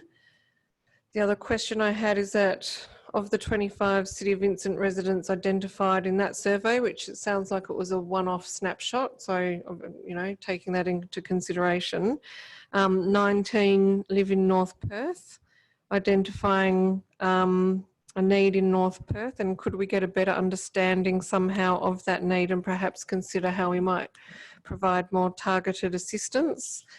And I also just wanted to ask whether the administration feels that they are making a concerted effort to effect Council's request for a transition to move Manor Inc. from World Square, and particularly when receiving reports from residents about escalation of behaviours, and that they are appealing for a reprieve in this service, which has been at the park since 2008. Through my call, I think the CEO sent an email this afternoon with some additional information. Obviously, the reason for that is we're still working on some of those matters that you raised.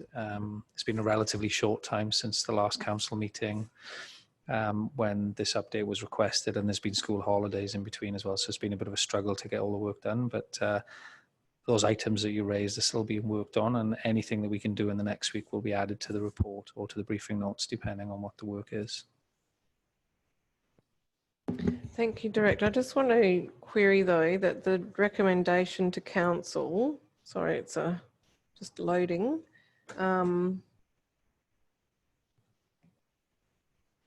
is to approve that Manor Inc. continues their meal service at World Square in 2021. So we haven't received all of the information sought, but the recommendation is not to hold over until that's concluded, but for council to approve the continuation of the service throughout 2021.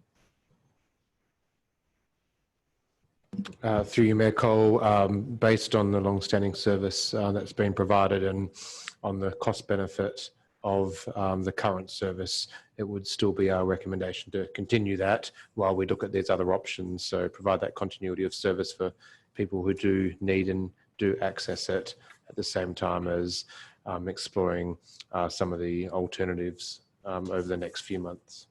Well, can I also ask that the report include some updated information about the sorts of antisocial behaviour that's being experienced at World Square? And I'm not trying to tie this to Manor Inc. I just, as a picture of what's happening at World Square, I've received an email from a resident that's quite alarming about the sort of antisocial behaviour that seems to be escalating. So I think we do need to take that into consideration also as part of this decision making. Yeah, through my call, we do have some information that we can add to the report. Thank you. Councillor Toppelberg. Thank you. Can we include in the briefing notes what, and it may involve some external consultation as well. I'm not that interested in what Manor Inc. say would be the implication, but more so our officers and some of the other services. What would be the implications if council resolved not to approve the continuation of the service beyond November 30? So what the officers believe would be the implications of council saying, no, it finishes at the end of November? Through you, Mayor Cole, I think some of that would be quite speculative, so it'd probably be quite difficult for us to predict that, and sometimes the situation in World Square is unpredictable. It is our current view is that it wouldn't there wouldn't be a direct impact on antisocial behaviour, and actually the service might help moderate some of the issues we have experienced down in World Square over many years. Is that based on any evidence? Through your Mayor Cole, no, it'd be that's why it'd be difficult for us to put into a report. It would be speculative. Just on the presumption that both the need for meal service and the desire to provide it would not cease at November 30, if the city just said World Square was no longer available, I'd be interested to know how the city believes that need and desire would be met. There can be a fair, well, that's the question, I suppose.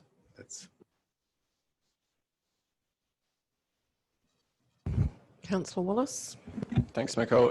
Have we considered any other nearby public open space for the provision of this service to try and, I guess, spread the burden across residents? I think there's some public open space adjacent Perth Oval, which is not too far away, which has less high density residential immediately surrounding it. Through Mayor Cole, I'm not sure if we have done that specifically for the Manor Inc. service. No, if I can add that, I'm not sure either. So if we can take that question on notice and checks, and not to my knowledge, we've considered anywhere else, and not to my knowledge, Manor Inc. have approached us about serving food and everything else. But I'll check that. It's also probably worth noting that the City of Vincent has participated in the City Homelessness Response Framework, where the Moore Street Precinct was set up to try to actually create a hub for providers. And I understand that there is some capacity to accept Manor Inc. there on a couple of days. So that's something that the city has been party to. Any further questions? Just flagging an amendment to clause 1.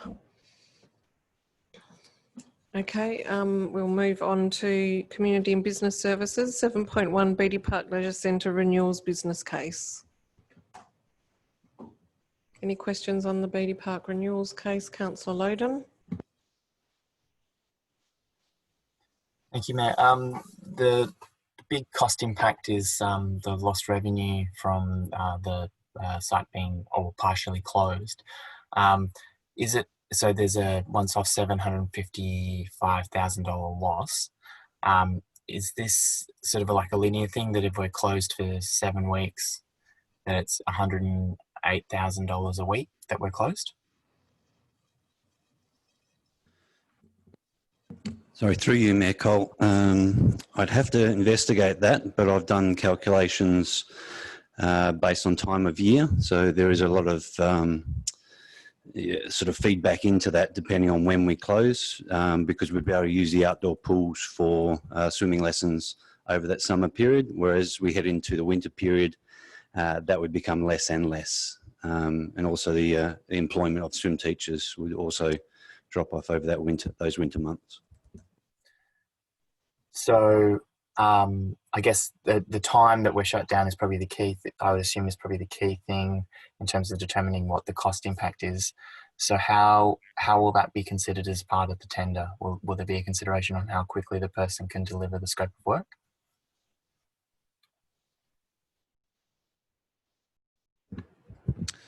Yeah, so through you, Mayor Cole, I think the business case actually identifies the period that we're intended to close, and that's based on it being the best period of the year to close in terms of loss of income.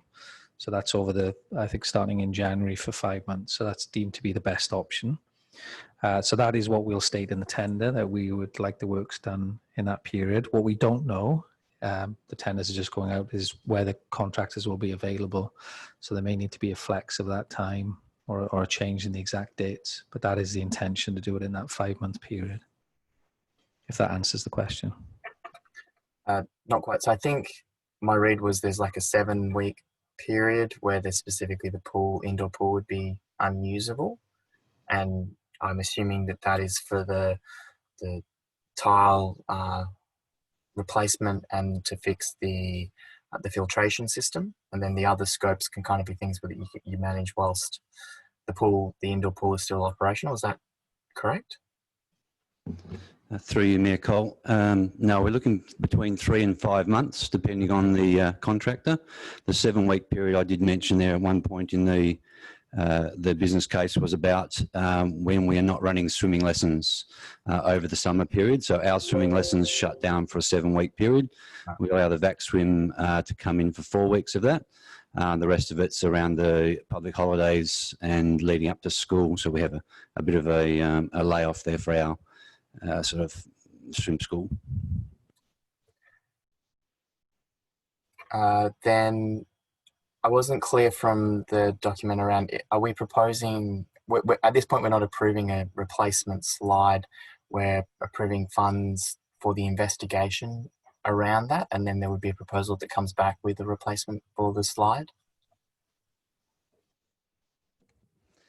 This business case does state that we are doing sort of 3 sections.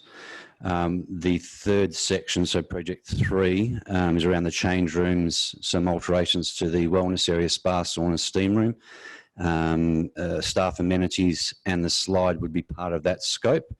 We're not quite sure how the slide will cost out. there may be an implication there where I think we discussed on site with a couple of the councillors just recently the fun factor. I think we get down to that again, and we are currently trying to source a contractor to give us some costings around what that fun factor would cost us, and then we'll build that into the detailed design of that project 3. Parts 1 and 2, which are the tiling and the filtration work, they're ready to go to tender. The next section with the change rooms, the slide, the wellness area and the staff amenities are still about to go out to detailed design work, which will require some input from council before that goes out for tender. And then is there an opportunity to include some water saving or water efficiency measures with the change room renovations and potentially a conversation with Water Corp? Through you, Mayor Cole, we're always in conversations with the Water Corp. We've actually got a tour of the building with them either this Friday or next Friday. Several of their officers coming down to view the site as we got our gold status back this year. So they're coming down to view. We'll be discussing some of the upgrade works that we'll be undertaking, and I always produce our yearly water efficiency management plan, and consideration around that will be taken into when we do the detailed design work. I know James Hopper, the asset manager, is going to be speaking with the architect about the detailed design work and where we can fit in any energy efficiencies, not just around water, but around electrical, building management systems, air handling. We will do our best to fit those into the scope and the amount of money that we have available for this budget as well. So it's certainly one of my key opportunities there. Right. And then do we need to update the long-term financial plan with the losses and then gains in income, or are they already factored in there? Through you, Mayor Cole, all of these financials are factored into our current budget. And final question, there's some commentary saying that we're going to raise the flooring in the change rooms. Does that mean administration is also going to be raising the roof? Through you, Mayor Cole. Yes, that whole section there, it might be part of the fun fact. We will be, as you know, that area of the pool deck, we go down 11 stairs to get to change rooms. So we'll be bringing that up to pool level, and also the roof will have to come up. There will be some consideration around keeping the natural light in that area, which is one of the best parts of that area of the pool. So we'll be working with the architect to make sure we can still create that openness that we've got in that space as we're designing those change rooms up. Thank you, Councillor Loden. Councillors? Thank you, Manager of Beatty Park. I think you've answered some of the questions I had. I just wanted to ask whether we're going to be able to get a warranty on the pool tiling. Through you, Mayor Cole. We've worked extensively with one of the leading consultants in Australia who's seen the problems that we've had with the current pool tiling at numerous sites across Australia over the past 5 years. He's actually written a paper on that for the Spa Association, Spa and Pool Association, and the methodology that he's proposed for this. There's a lot of oversight, and we've employed him to do that for us as part of this tender process. That's all written into there very stringently, that there will be, ongoing and rigorous oversight of the project to make sure that things that have happened in the past don't happen again. And he's provided that to a number of other pools across Australia, not just in WA. Sounds good. Thank you. That's a question I like to ask. So was the answer to the question no, but? Oh. Or was the answer to the question, if we follow this methodology, it is anticipated that there will be a warranty available on the works? We will receive the standard warranty, which we receive with this one as well, but there will be an expectation that it will last a lot longer than the current. Yeah. Okay, also have my my question of interest. What is the overall number of toilets, showers and change rooms for the centre currently? And what is the overall number of toilets, showers and change rooms that we should have for a facility of this size for the purposes of planning when we see the detailed design work on the change room facilities and toilets? And could we also ensure that we have some toilets that are standalone toilets so that children who need to go to the toilet quickly are not waiting for people who are using change rooms with toilets within the change rooms? Individual change rooms with toilets. Yeah, through you, Mayor Cole. We will provide all those details in the briefing notes, but just anecdotally, I had a read through a couple of the legislative bits about change rooms and toilet facilities, going back to 7 years when we did the upgrade of Beatty Park. We have 38 toilets, I believe, usable at the moment, which allows us to have approximately 1,600 people in the building at a time. We don't get to that level unless we're holding a major carnival, at which stage we would bring in demountable toilets for those events. So we're confident that the current design plus the additional, I think we just spoke to the architect last week, and we get another 3 toilets into that area we were showing you a couple of weeks ago. That would allow us to have 1,495 people in the building at a time, but I'll clarify all that in the briefing notes. Thank you. And is that still dependent on using the change rooms in the original grandstand? Through you, Mayor Cole, yes, that's correct. So using ones on the ground floor level, none in the upper levels. Okay, thank you. And just in relation to the business case, I thought it would be useful to have the costings of each of the elements in the business case. And are we going to be looking at life cycle costs as well? Through you, Mayor Cole, we'll take that on notice. Thank you. Any further questions on Beatty Park? Okay. 7.2, final endorsement of the Youth Action Plan. Any questions? Councillor Castle. Thank you, Mayor Cole. Just a couple of quick ones. I just had a question around the implementation plan that's being developed and just wondering what the timing of that was, when you anticipate the deliverables will begin. Through you, Mayor Cole, I think we would definitely be expecting that deliverables will commence certainly in the new year. So we would expect it would be fairly promptly with the advisory group that we now have in place. So I think that we can mobilise that quite quickly. I'll provide some more definitive timeframes in the briefing notes. Thank you. And just a clarification in the amendments that are listed in attachment 2. The last one says add Instagram and Facebook Messenger options for contacting the city, and I wasn't 100% sure where exactly that was being added. Is it a new deliverable or being incorporated into an existing one? I'll thank you, Mayor Cole. I'll take that on notice and confirm that. It's on the back page, Alex. Councillor Castle, it's on the back page of the plan. Thank you, Councillor Smith. Any further questions on the youth plan? Okay. 7.3, adoption of amendments to community funding policy, emergency relief donations. Any questions?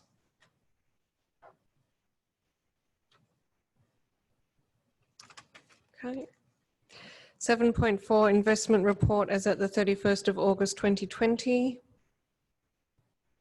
Receiving the interest average of 0.62%. Wow. No questions? Oh, Councillor Hallett. Sorry.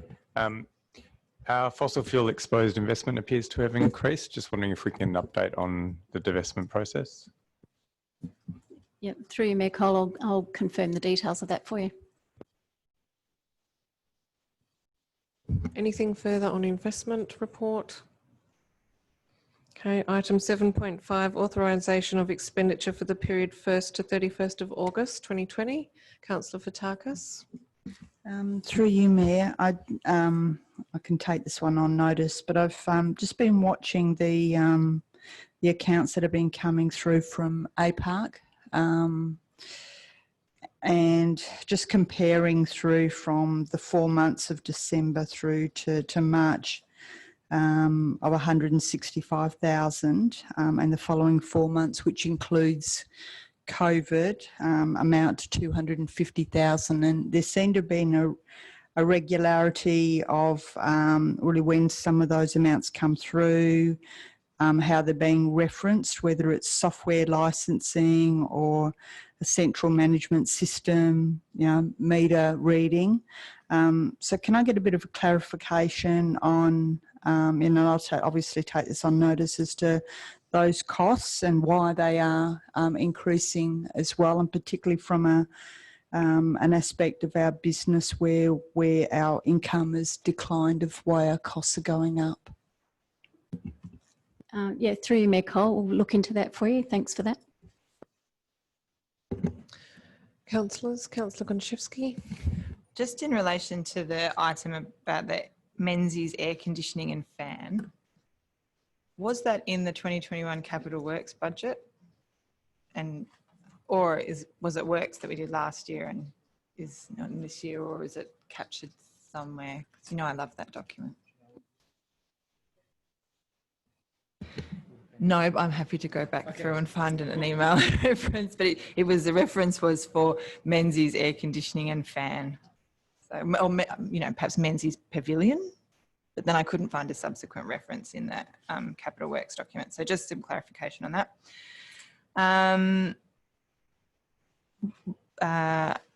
One of the items related to, and I don't know the date or the item number or anything, related to a solar carport feasibility assessment, and just wondering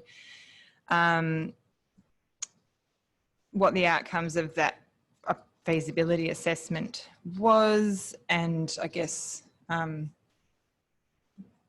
why we paid a contractor to undertake the feasibility assessment, or, was it not something that could be assessed internally?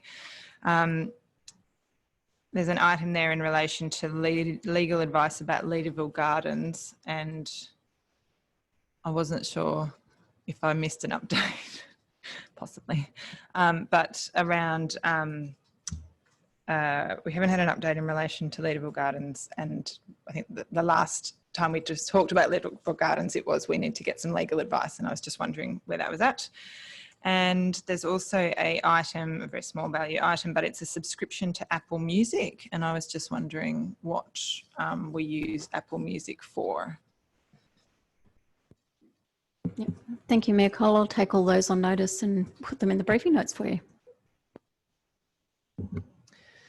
Councillors, Councillor Fotakis. Yeah, thank you, Mayor. Just another question. There were a couple of items that came through on page 496 of payments that were under dispute, an Uber and an Uber Eats. Look, and I understand that card's probably used for a lot of online sort of like digital transactions, but just want to inquire as to what security that we have in place to protect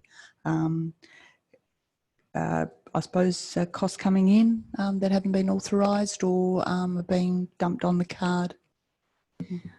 Yeah, so through you, Mayor Cole, I can confirm that obviously we picked that up in the first instance when it comes through on the statement. We obviously lodge a dispute, but the same day the card is cancelled and reissued. So we move on that pretty quickly. So we've had a couple of them recently. Yeah. Councillors, I just wanted to get an idea of how we're tracking with the DevCo maintenance and repairs budget with 58,000 on this month. Is this sort of generally in keeping with the tender that we put out, that we awarded for maintenance and repairs? Is this consist of any new works, and what's the how we're tracking in terms of that spend compared to other years? Also, just do note use of temporary staff. I thought that was probably worth raising.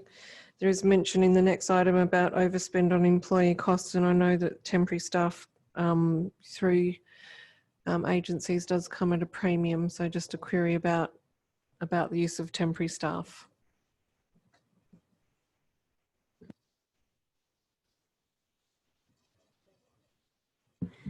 Thanks, Mayor Cole. We'll put that in the briefing notes for you.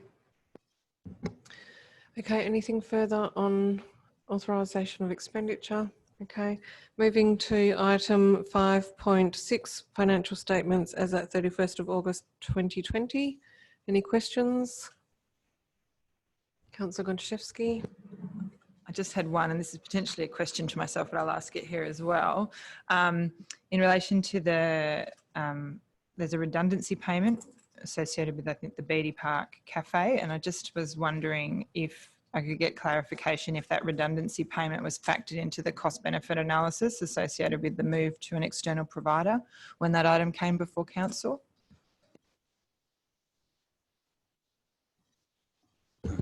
Oh, through you, Mayor Cole. I'll take that one on notice. I believe it was, but I'll have to go back and look at my notes for that. Yep.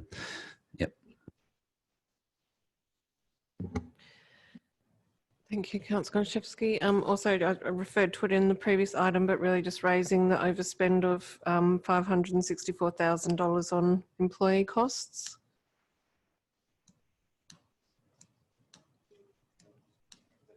What was the question? An open-ended question. An open-ended question. Through you, Mayor Cole, I'll provide you with a bit of a breakdown in more detail in the briefing notes, but a significant part of that is the Beatty Park coming back online ahead of the projections. And so that really is reflecting a lot of that. Thank you. Any further questions on financials?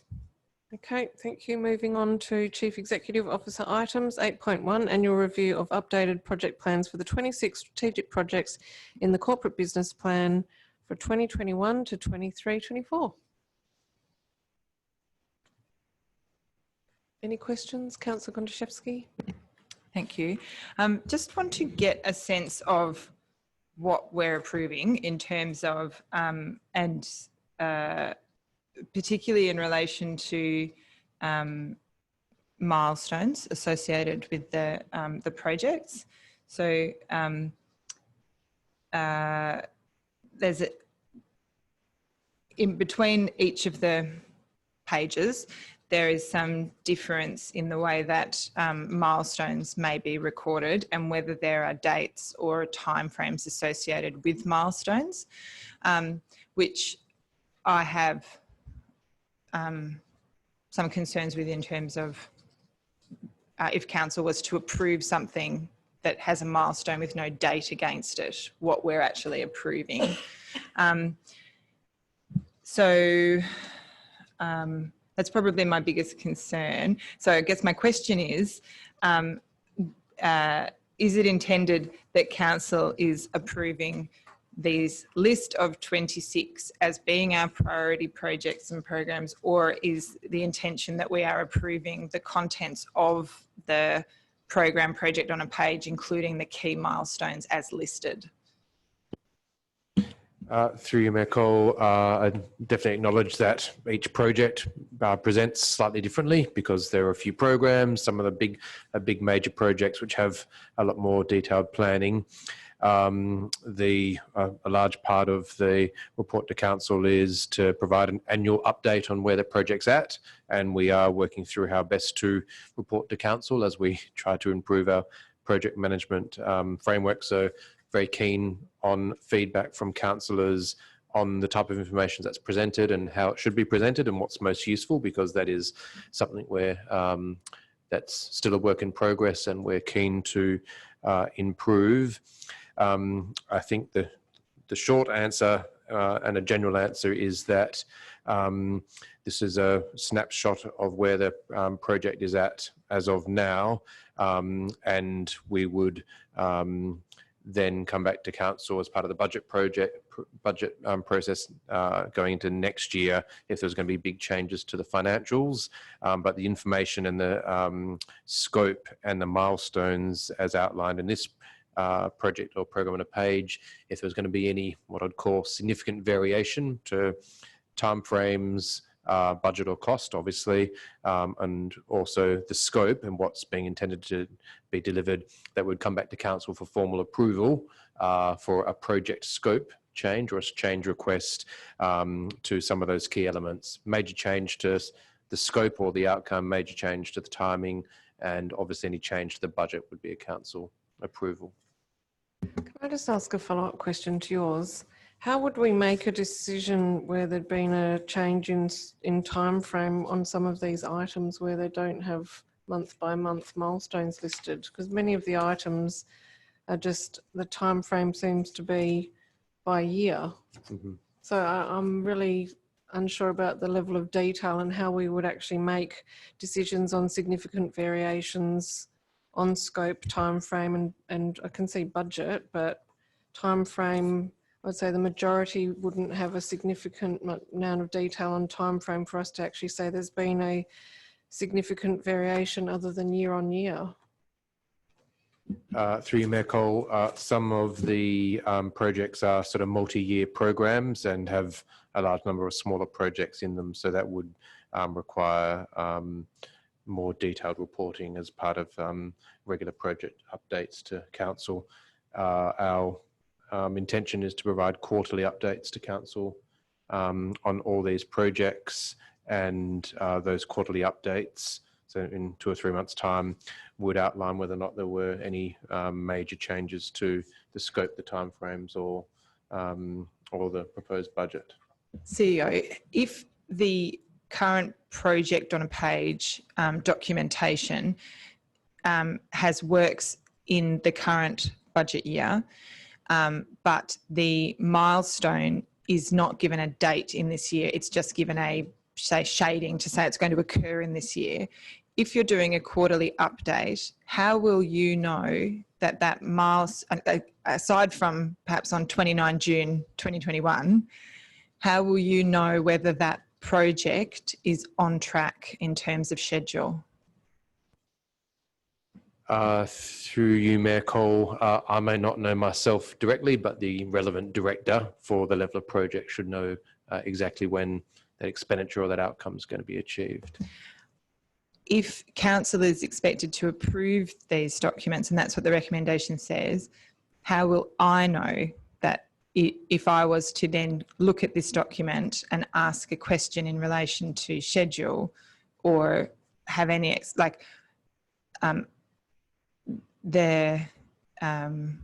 how would council potentially provide some oversight on the success of, you know, the delivery of these projects?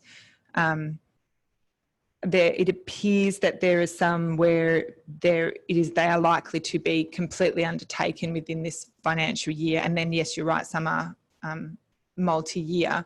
So, but it appears that there is some lacking. So, for example, my subsequent questions, for example, are the there's a number of the plans that are here where that, say, for example, the I think the Woodville Reserve Master Plan that is scheduled to commence in early 2021, but there's no detail in the milestones that would say when, for example, we would have a, you know, what the key milestones are for that project and how we would then be able to confirm that it was tracking appropriately. Is that information able to be gathered and added into this document between now and next week? Through Mayor Cole, part of the purpose of this report and documentation is to seek and request those questions and comments from councillors, so we know what level of detail on particular areas council's most interested in. During the 11 or 12 council workshops we have throughout the year, we'll, as a matter of course, be bringing 1, 2 or 3 of these projects to council for more detailed updates. So it's absolutely the intention of this report to find out what those questions may be on particular actions or elements of these summary documents and where the projects are at. So, for example, now my notes aren't super detailed myself. The Leaderville Oval Master Plan, item, which of course now I'm going to struggle to find, I've made a note in relation to the schedule. Do we have a month that we are tracking towards in terms of within this financial year of delivering that plan?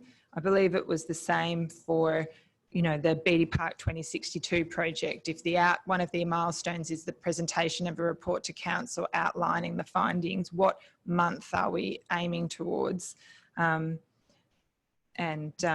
Yeah, I guess those two questions I don't believe I can answer from looking at these documents. Is that information available?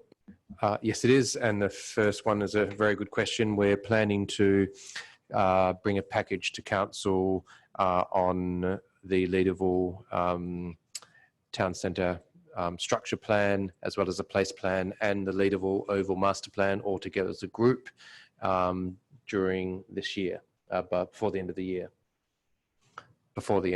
So that could be the November workshop or maybe the December workshop. Is it November? Potentially the next workshop. And the Beatty Park 2062 project, we've reconvened the steering committee, and there's a meeting scheduled in early November, which would be a prelude to a report to council on a status update of that project. And given that these are, I guess, some are tools that are used by administration in terms of how they're implementing projects. If council wanted additional detail in relation to some of those dates that may not be in here, is the approach to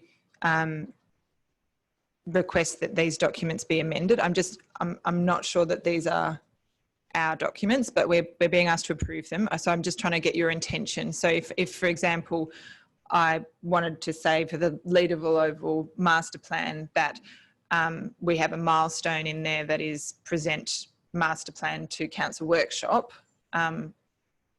or present to council endorsement, and we add in a date, and the advice is that that date is scheduled in the detailed plans for December or November this year. Do I do an amendment to request that we just note those things, or am I requesting that these documents are amended to add in those additional detail?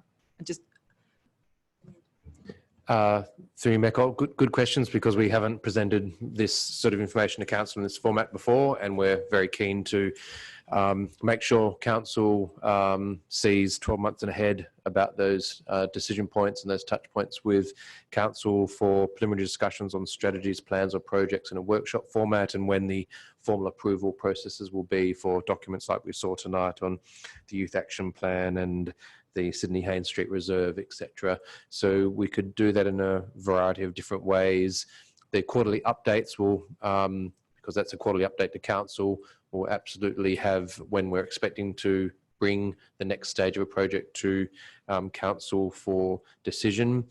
But if there were questions from council tonight or before the meeting next week, we could add those council touch points on when we're planning to present a certain stage for a discussion at a council workshop or a formal approval in that process. So they work in different ways depending on what the project is. For instance, there is the biggest, most significant project for the city is the third bin FOGO, and there's a huge amount of planning and detailed work over and above this very one-page summary document. And then the other documents are a sort of lighter amount of paperwork and planning. So we can amend and adjust the content of this reporting, including our quarterly reporting format, in response to what council's most interested in seeing.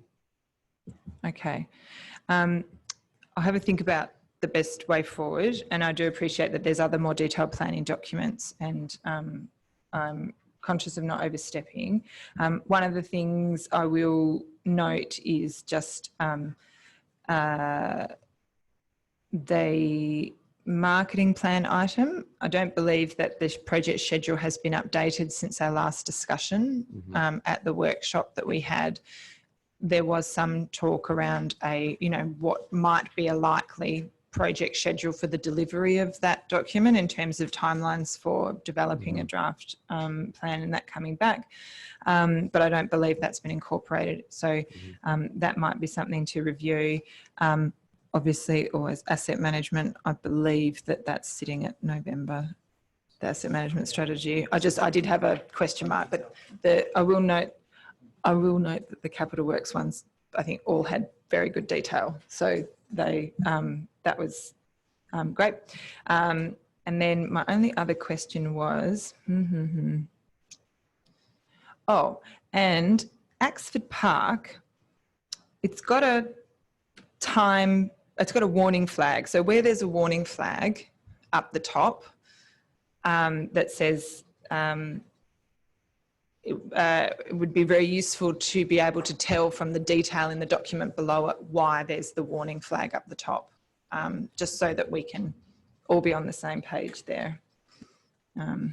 Okay, but I'll probably send something via email, but I guess my general question in this stage is, can additional detail on project milestones be included for projects that have activities undertaken, key activities undertaken in this financial year, recognising that the out years are unlikely to be able to have that detail populated, so that if council is being asked to approve something, we're approving the delivery according to those milestones?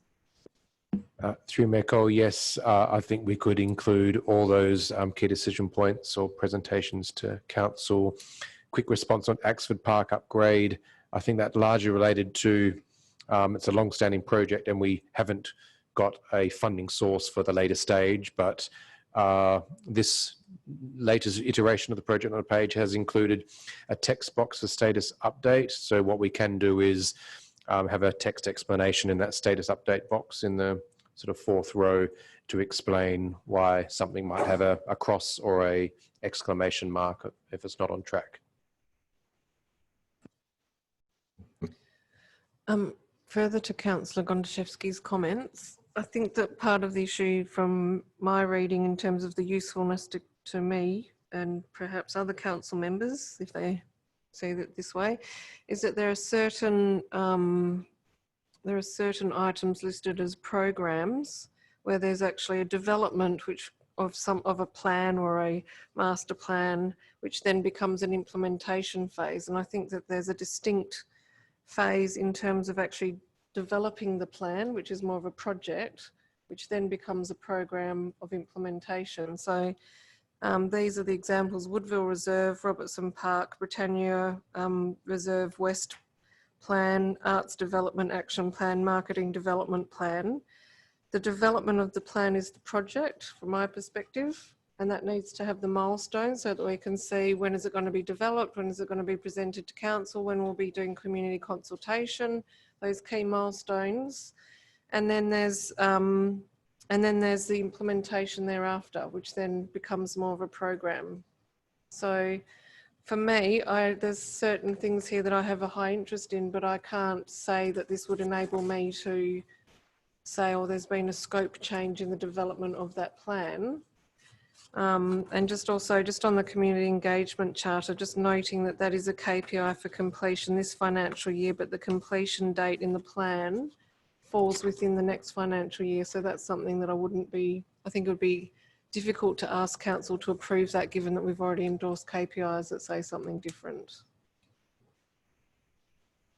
Any further feedback on the ProApps and can I just add? Well, I'm just finding it where some have their budgets included and some don't. That's quite confusing. And are we able to just put a little bit of commentary to ones that haven't been budgeted, just instead of having zero in the box where it says project cost? Could we have a little bit of commentary that if it has been budgeted or not, just so we know where we're at? Through your Mayor Cole, yes, we can include that commentary if there is some of the projects we've already identified that we've included the cost to develop the project, but we know that the project's going to trigger potential actions of multi-million-dollar capital works over 5 or 10 years, similar to some of the existing ones that are already outlined there.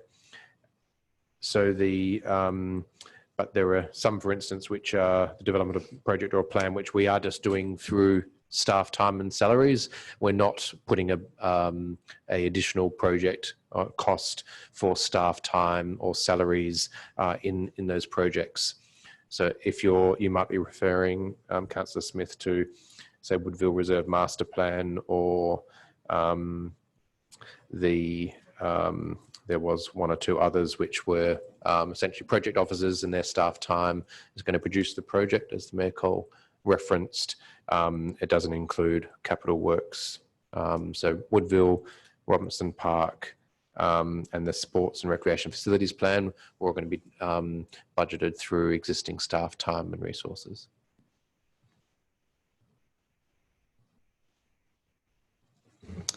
Councillor Wallace. Thanks, Nicole. It's kind of a suggestion more than a question. I think we seem to get stuck on the format and what data is and isn't included in these projects and program on a page quite often. It seems to come up every few months or so. Do you think it's worthwhile us maybe workshopping just the format of these projects on a pages rather than dealing with the specifics of each project? Through you, Mayor Cole, that's an excellent suggestion. I had a meeting with both managers and a external project manager office on a review and update to these templates. So that is currently underway, and we're trying to simplify, and that's said we really want the feedback and need the feedback for the audience in this case, which is council, on essentially what information is useful on these summary documents and what information is of no use and we could exclude. So we'd probably plan, we could come back to council in the new year with some potential suggestions or changes to the format of the project reporting that we're bringing to council on a regular basis. Yeah, that's a good idea. Maybe in a workshop format as well, instead of the kind of trial and error through briefings. And yeah, I just wanted to go back to Mr. Meyer's comments about the development of the active city plan, or the ITP as it was formerly known as.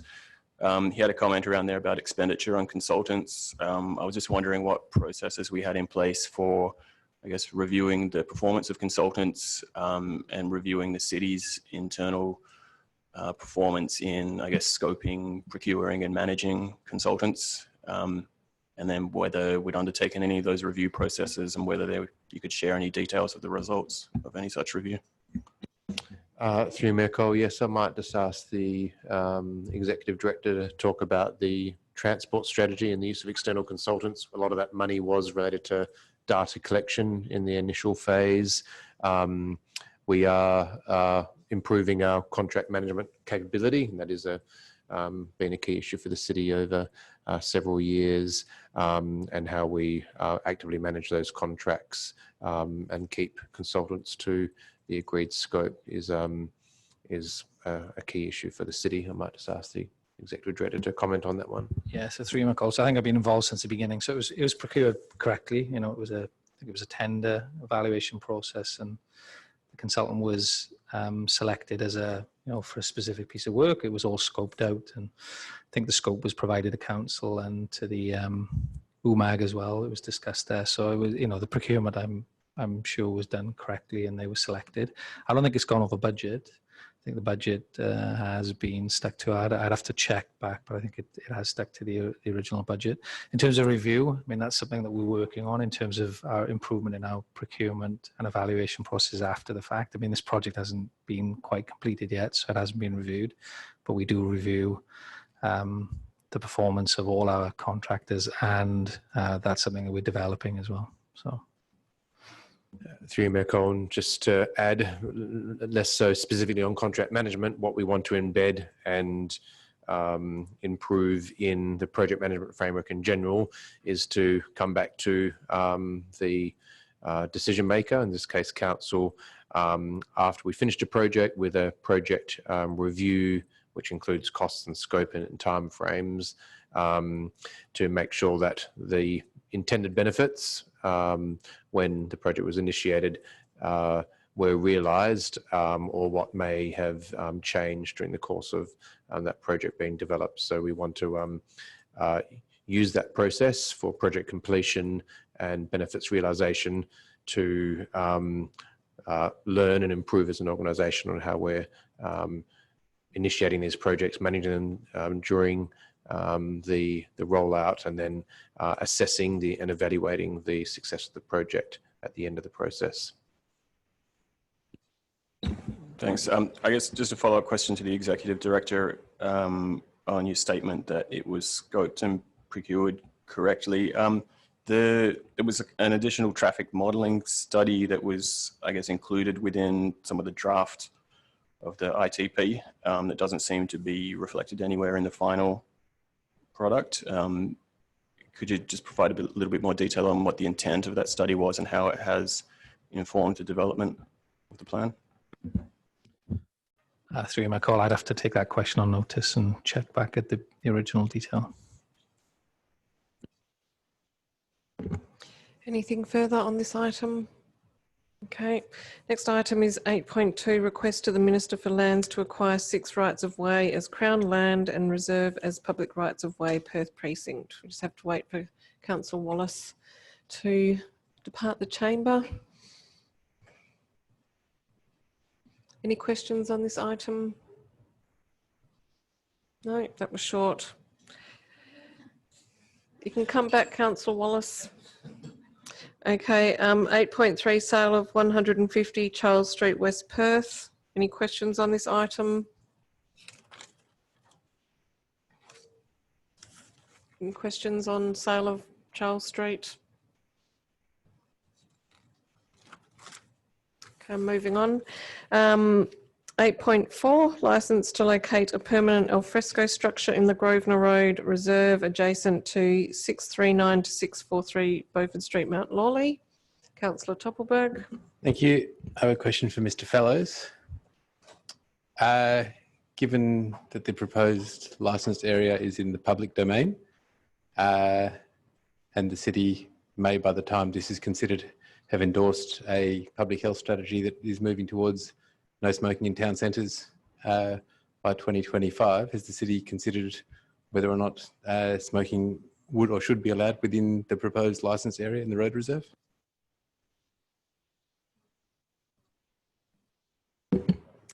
Through you, Mayor Cole, outdoor eating areas already you're not allowed to smoke within. So if this is an outdoor eating area, then smoking would not be allowed.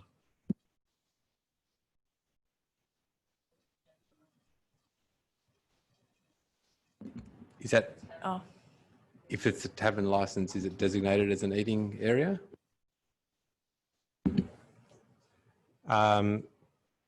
Through you, Mayor Cole, if I guess you can have food in a tavern. I'm not entirely sure what the intent of this area is, but if there is food, then you can't smoke anyway.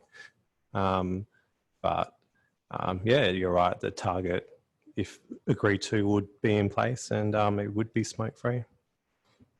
Through you, Mayor Cole, just to clarify, it's an existing licensed area, an existing alfresco area. The proposal is just for some decking under that existing area, as opposed to changing the licensing arrangements around that. Sorry, just to clarify, the existing area, the alfresco trading boundary that's marked on the ground doesn't go to the pillars, it goes to the normal alfresco, and the pedestrian path, I believe, was marked. Just, I'm not sure if that had changed or not. Is that correct? Through you, Mayor Cole, I know what we're talking about now. I'd need to refer to my notes and answer this within briefing notes. But I'm very aware of the building now that we're talking about it. So I'll let you know. And through you, Mayor Cole, I think the proposal is for the decking structure to be directly underneath and not to expand from the balcony area on the first floor. So that was I thought that was the fresco area which was proposed for the decking, but we'll clarify that. For clarity, I'm not suggesting it should be smoke-free. I'm just curious as to how it would be applied in principle, in line with the question I asked earlier. But given that smoking is legal and under its previous iteration, the premises that was considered to be the smoking area where people would sit out the front. No, sorry, I will clarify that. There was a large billboard that said sit to drink, stand to smoke. So you were unable to, I've known this since I was just, over 18, because you cannot smoke in City of Vincent alfresco areas, despite what goes on William Street at the moment quite regularly. So the seating area that was under the veranda was no smoking, drinking. The bit right next to the road was where everyone went to have a ciggy, but they couldn't have their beer with them and they couldn't have their food with them. Okay, let's keep this tight and keep moving, people. So are there any more questions on this item, Councillor Castle? Thank you, Nicole. Just around the exclusive use and whether the applicant has given any indication about whether that they consider that a barrier to their applying for an ETP, or are they happy to accept the non-exclusive use licence?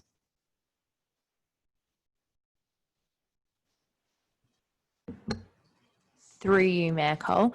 So the applicant is applying for exclusive use of the trading permit area and has accepted, I think that it may be accessible before 10 a.m.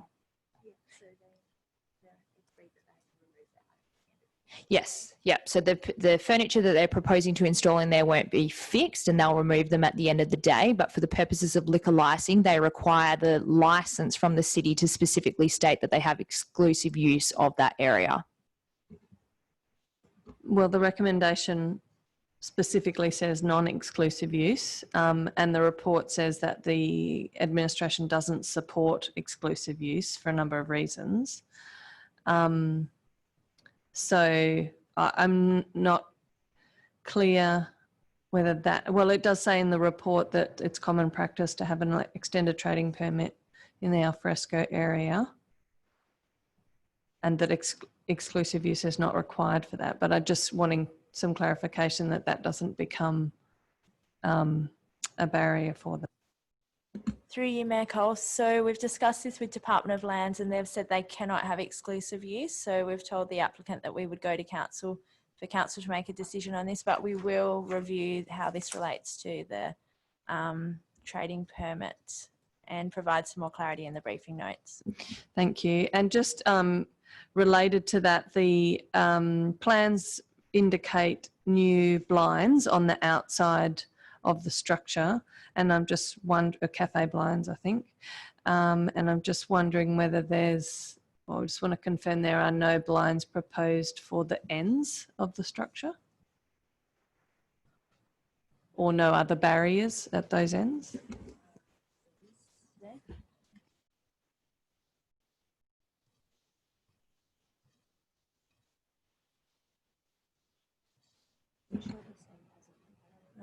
Through you, Mayor Cole, one of the requirements was that the public would be able to walk through it. So I believe there's no barriers, but we will check and confirm with the plans. Thanks. Just a question following on from what the executive manager has just said in terms of the requirements that the public was able to walk through.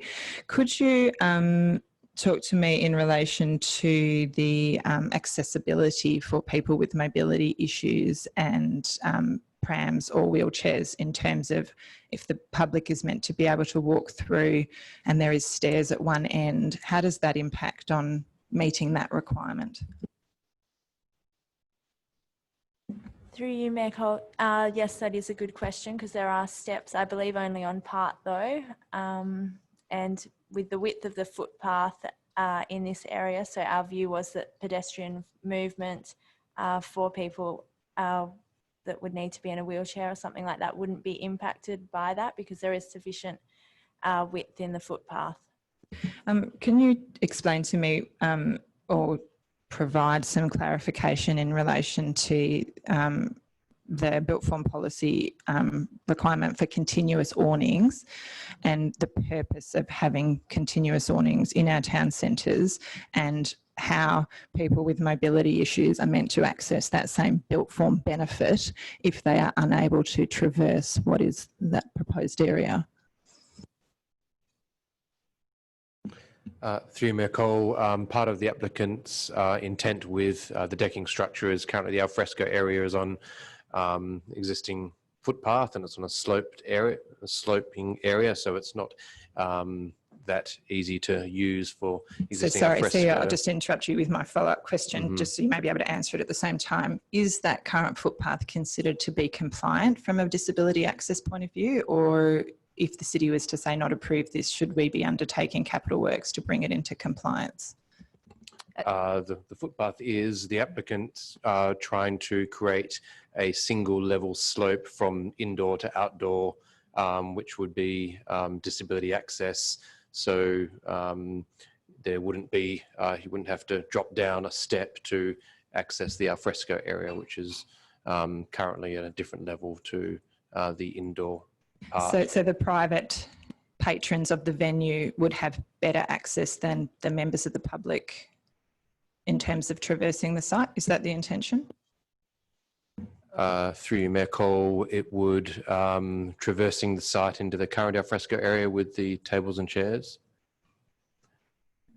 Through the site. The executive manager had spoken about one of the requirements was that public access was maintained. The proposed design does not appear to maintain access for people with mobility issues, and I have some concerns about that. I appreciate that the private use, it may be an improvement, but I'm talking about the public use. So I think that question's probably been heard. My next question is in relation to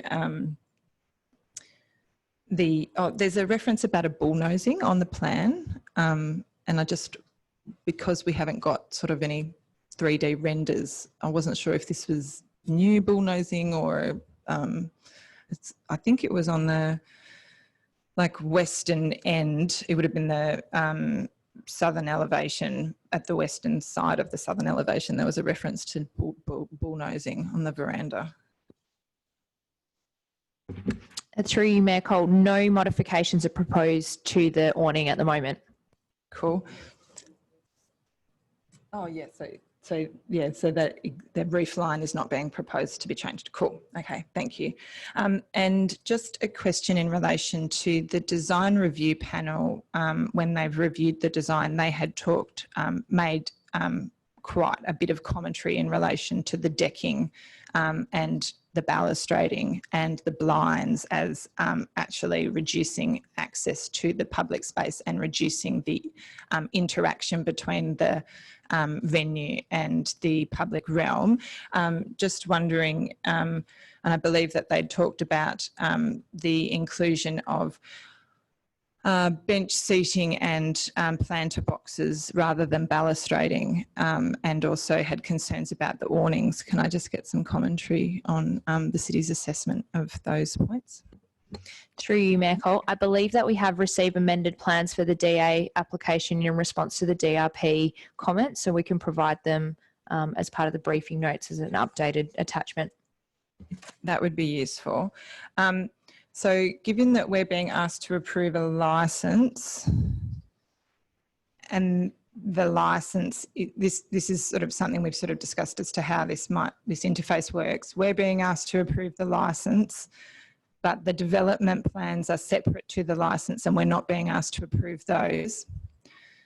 I would foreshadow that I have concerns in relation to the blinds and the balustrading as creating an unacceptable impact to the interface between the private and public realm, and it encloses the space to an extent that I have some concerns with, whilst I still will listen to debate and make a decision in the chamber.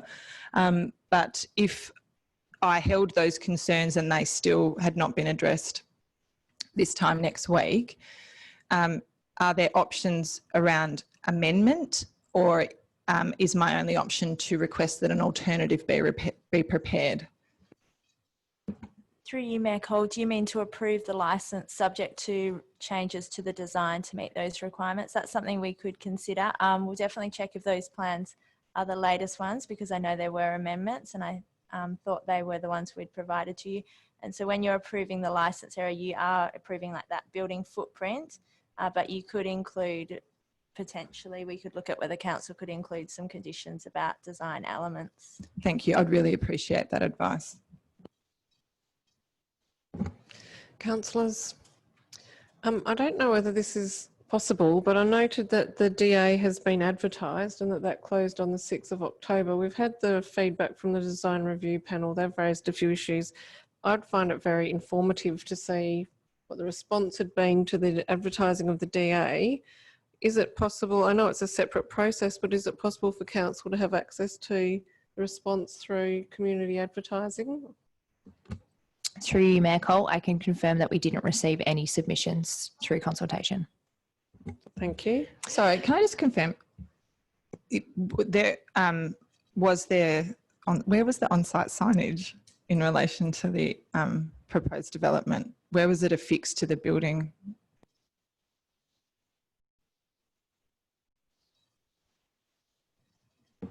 Through you, Mayor Cole, I can confirm through the briefing notes because they're required to provide us evidence of it being installed.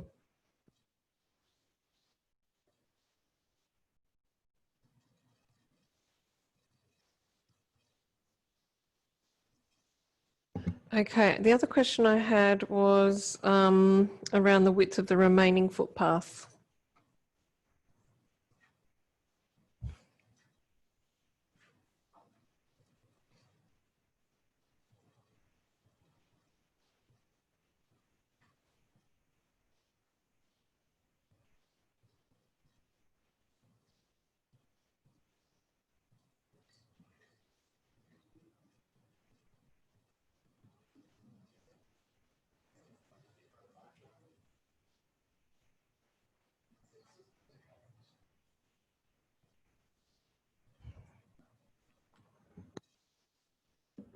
Through you, Mayor Cole, we can confirm that in the briefing notes as well, because we did consider that as part of our assessment of it. Okay, thank you very much. Any further questions on this application? No, it's not an application as such, it's we're calling it a request to the licence rather. Okay, no? All right, we've dealt with Anzac Cottage, so we'll move to 8.6, extension of lease, Barley Street Car Park, 596 Beaufort Street, Mount Lawley. Questions? Councillor Gonchevsky. Me again. A note. Oh, hold on. If I'm asking questions about the confidential attachments, I need to ask them later. Or yes, if it's a confidential attachment, unless it's the public open space part, which should have been part of the. Yeah, it's the public open space part. Well, that shouldn't be. I mean, sorry, I'll Yes. go to the CEO because, well, that would be my. But as administration has included it in the confidential attachment, which is about the public open space strategy and how this fits within that. What's your, does it need to be treated confidentially given it's a public strategy document? Through Mayor Cole, no, the discussion around the public open space aspects of the proposal are not confidential. I note that there's a couple of assessments provided in the report in relation to the 400 metre catchment, etc. In terms of making an assessment against the public open space strategy, it would be useful to get an understanding of how this potential proposal would address the elements as included in the public open space strategy. So I think there's a map around access to any open space. Yes. Someone playing a computer game? It's getting worse. We're being listened to. Oh. No, he's on mute. Yes, it would be useful to get an understanding of how our public open space audit might change if we were to implement the open space there. That what's been provided is sort of, it's not quite aligned to that. The other thing I was going to ask is, I note that the proposed, actually, I think this is... Through you, Mayor Cole, can I maybe just clarify the question, because the public government space strategy has like a dozen different ways to assess POS strategy. I'm talking about any open space. Oh, any open space. Thank you. Yep. So we can do that, and there's different ways you could measure distance to a playground or distance to a youth space and the like. So we can map that out in any way that council wants. Was the dimensions of the proposed lots, that wasn't part of the confidential bit, was it? Thank you. I note that the proposed park plan is based on 455 square metres of acquired land and 264 of road reserve. If Barley Street was closed and the full road reserve was reclaimed for park, without the currently private land, what would the park size be if you pocketed $1 million for the sale of the private land and then created a park right next door? Through you, Mayor Cole. So you mean add the size of Barley Street plus the road reserve area? I think that would be about 600 square metres approximately. But then that might only be temporarily closed rather than a fixed town square. And based on the status of Barley Street as a constructed road,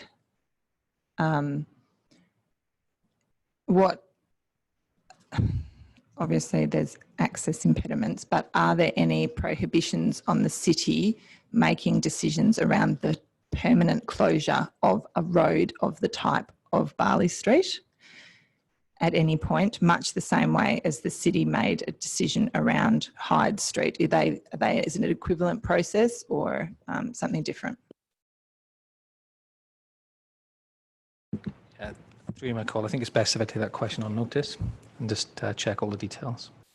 The report states that the lot on Beaufort Street is the only lot we own in a town centre, and I just wanted to clarify what the ownership status is of the existing car parks on Raglan and Chelmsford Grosvenor from a legal perspective. Through you, Mayor Cole, you're correct that we do own 2 of the lots that comprise the Raglan Road car park, and then we have a management agreement for the other lot. And sorry, what other car park did you ask about? The Grosvenor Chelmsford one that runs between those 2 streets. Through you, Mayor Cole, I'm not sure about that one. I can check those.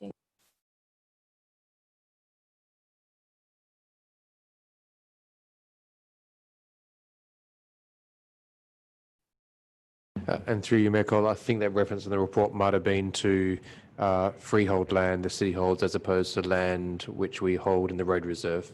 Yeah, I guess that's the clarification that I'm seeking. Thank you. Because I wasn't sure if those car parks were road reserve or whether they were freehold land. So that clarification would be very useful. I think that's it for me. Some of this is kind of relevant to that, so if you don't mind, I'll step in. Well, actually, this is more of a governance question. In terms of clause 6, it says notes that community consultation on the potential sale of lot 48 will commence in 2020, which will include the proposal for a land exchange as recommendation 5 states above. I don't think that council has approved advertising on the basis of a land exchange, so that might need to change to approve rather than note, because if you look at the previous resolution of council, those 2 may not align. Thanks to you, Mayor Cole. We can just review that wording.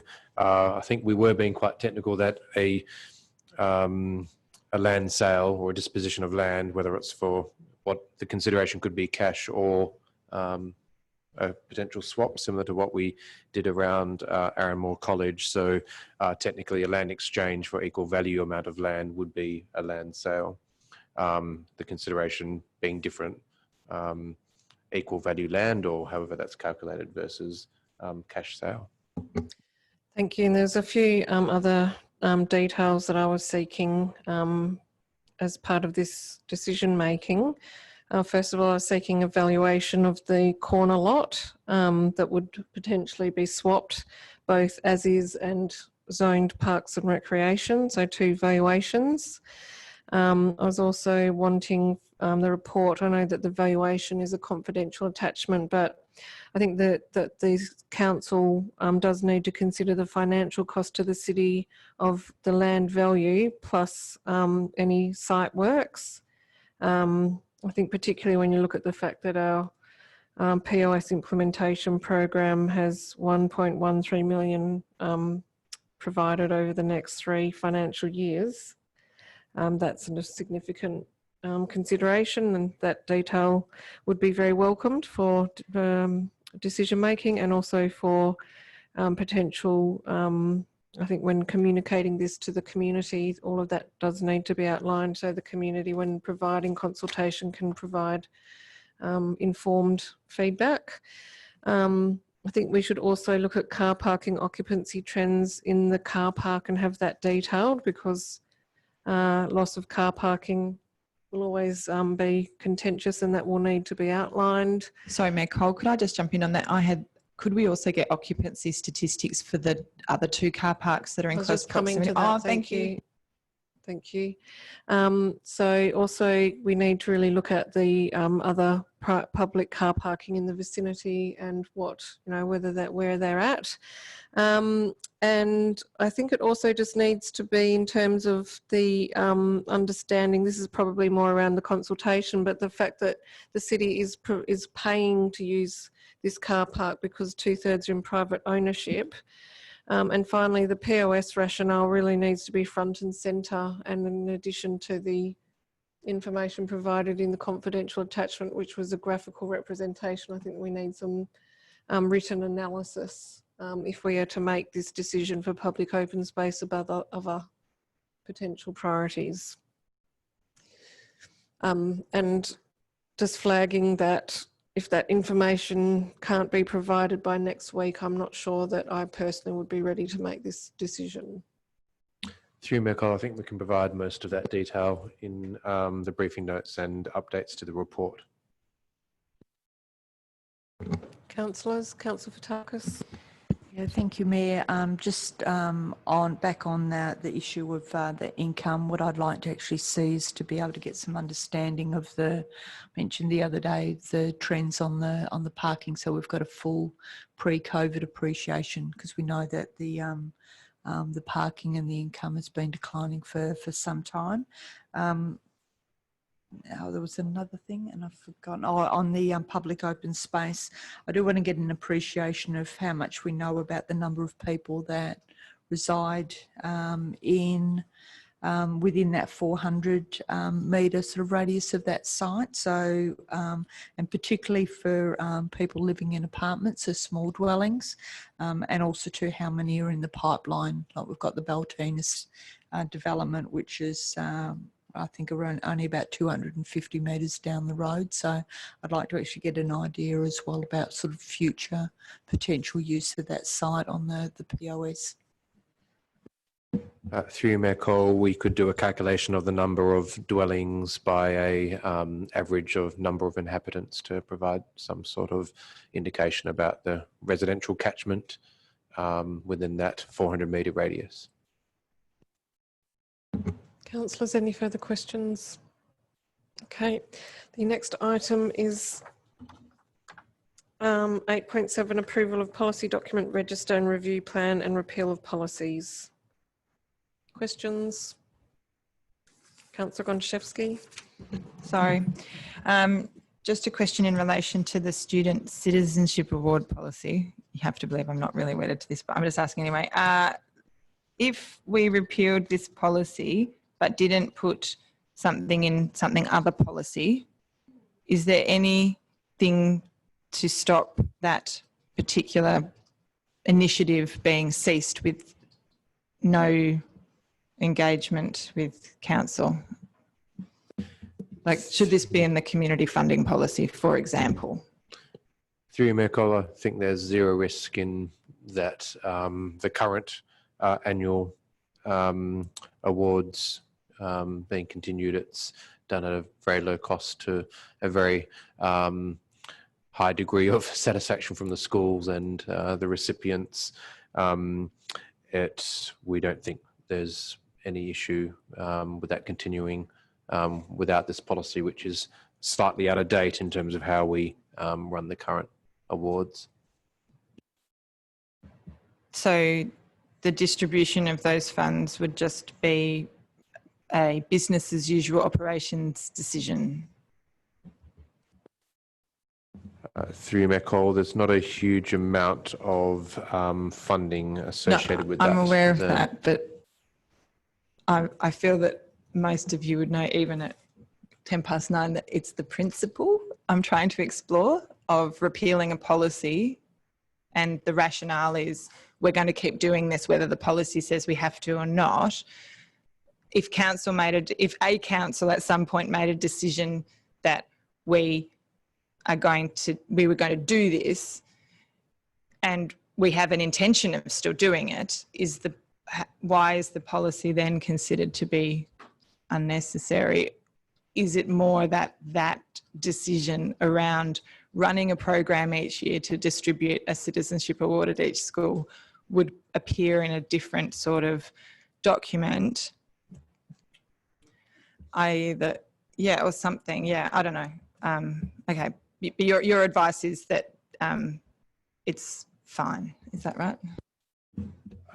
Through you, Mayor Cole. Mayor Cole presents these awards each year, so the Mayor might be in best place to the Deputy Mayor has done her fair share and knows what she is talking about. But we don't hand out cash prizes or funding with the award. Yes, we give a book voucher we give a cheque to the school, which I don't really know why, but it's sort of just been this long established practice where we give about $300 to the school, as well as a book voucher with a medal, with a certificate in a frame. And it's actually impossible to hold all these things when you go up to the stage because there's a raft of things that get provided. So perhaps we could, look at that. I asked the question a number of years ago, why are we doing this? And I was told it's because there's this policy, or I guess my question was, under what basis are we distributing these funds from ratepayers to schools each year? And it was, there was a council and public decision that said each year we'll distribute these funds. Recognise it's a very small amount of money, but I guess my question is, under what mechanism are those funds going to be distributed? And I presume that if it's not in the policy, then the decision on whether it continues or doesn't continue would just fall within, the administration's operations.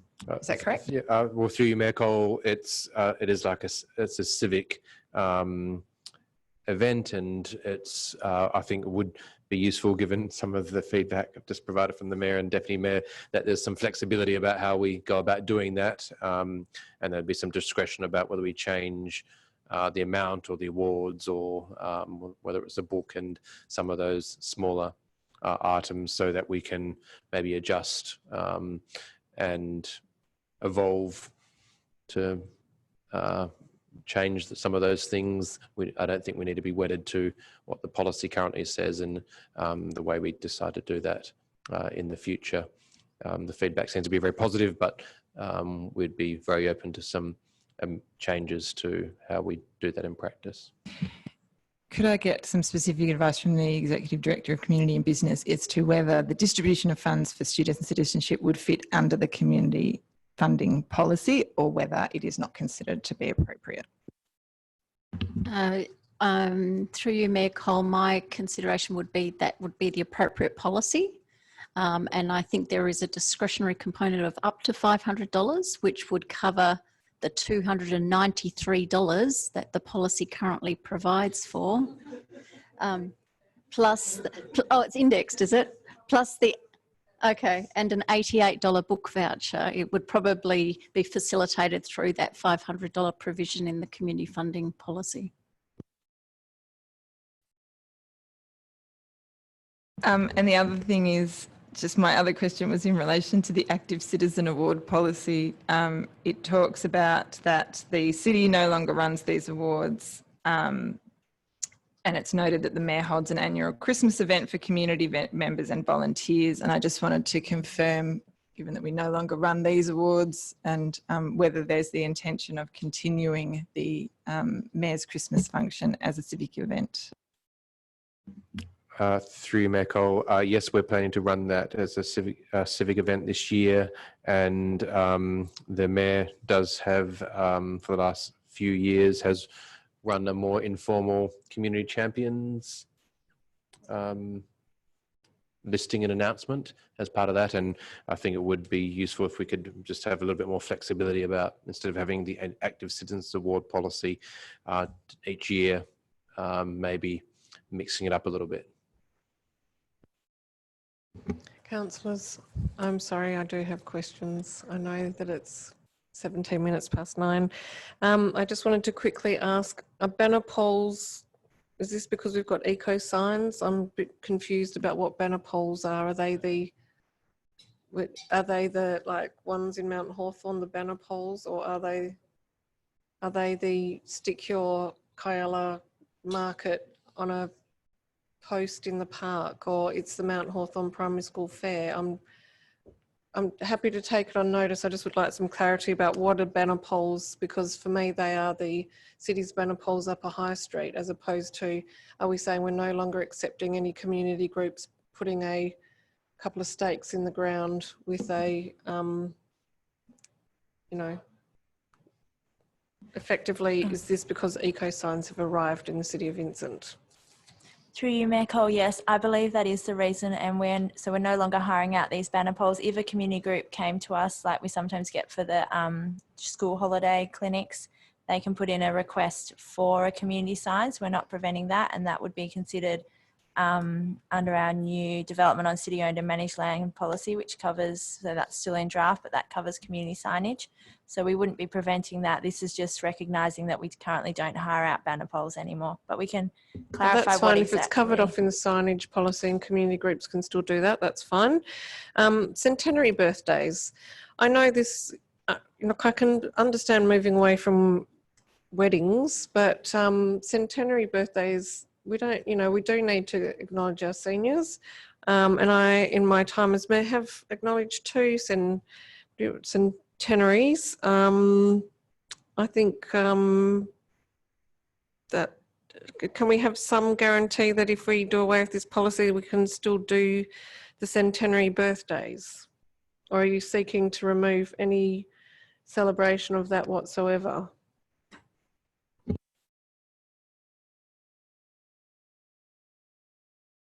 Can I ask a question, CEO? Sorry, Mayor Cole, just through you.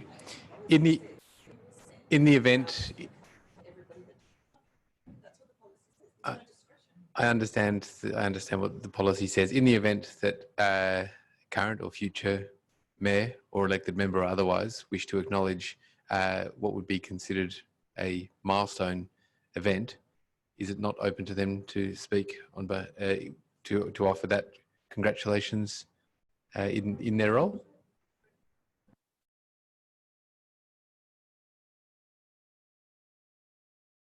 And it doesn't, look, it doesn't go to every what do we call them? Centenarian? Centenarian. Yes, with a fork.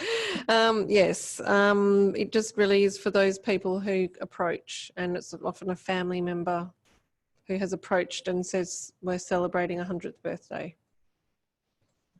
So I would just like to understand that if this policy is repealed, what ability do I have to respond to celebrate a centenarian's birthday? Through Mayor Cole, we wouldn't need to change the current practice that if we were approached by a member of the community who wanted to make this gesture, that could be arranged through the CEO's office as currently outlined in the policy. It's not, we're not actively looking or seeking or tracking all our residents' birthdays. So this really is by exception, and it hasn't, I think, as you said, there's only been a couple in the last few years that have been brought to our attention. So without the policy, if a person comes forward to the city and requests a marking of the occasion, that would still be possible. Through Mayor Cole, yes. Okay.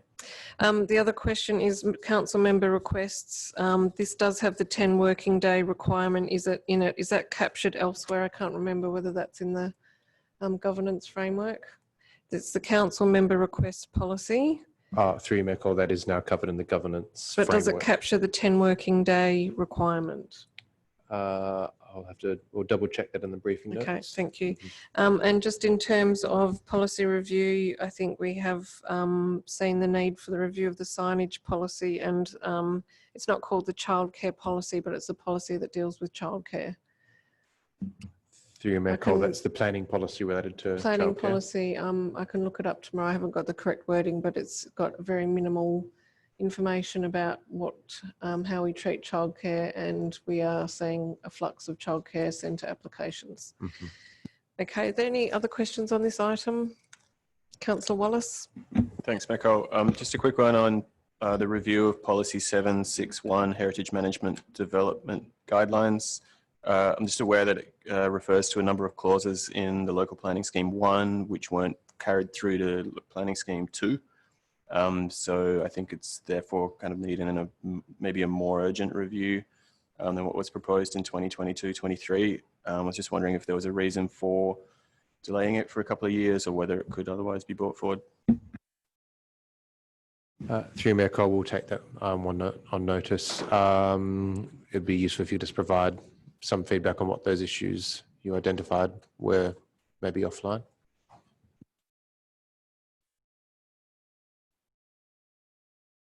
Policy review, anything further? Okay. Next item is appointment of community member to the City of Vincent Audit Committee. We haven't received this report yet, CEO. What's the status, please? Through Mayor Cole, applications were only due to be closed at the end of close of business yesterday. So we'll prepare that report later this week for the OCM as a late item. So can I just ask, would that come out for council members and the community to review on Friday? Through Mayor Cole, yes. Okay. 8.9, appointment of Tamala Park Regional Council representatives. We have 2 nominations so far, Councillor Fotakis for the member and Councillor Castle for the alternate. Still open up until the vote. So if anyone's wanting to discuss, please, CEO knows what happens at Tamala Park, as do I. Feel free. Any questions? Okay. Item 8.10, the information bulletin. Come on down, Councillor Hallett. No? No, okay. All right. No one's asking questions, so I'll quickly move on. Now, we do have 3 notices of motion, but again, I'm not quite sure what the status is, CEO. Can we have a bit of a rundown of where the 3 notices of motion are, please?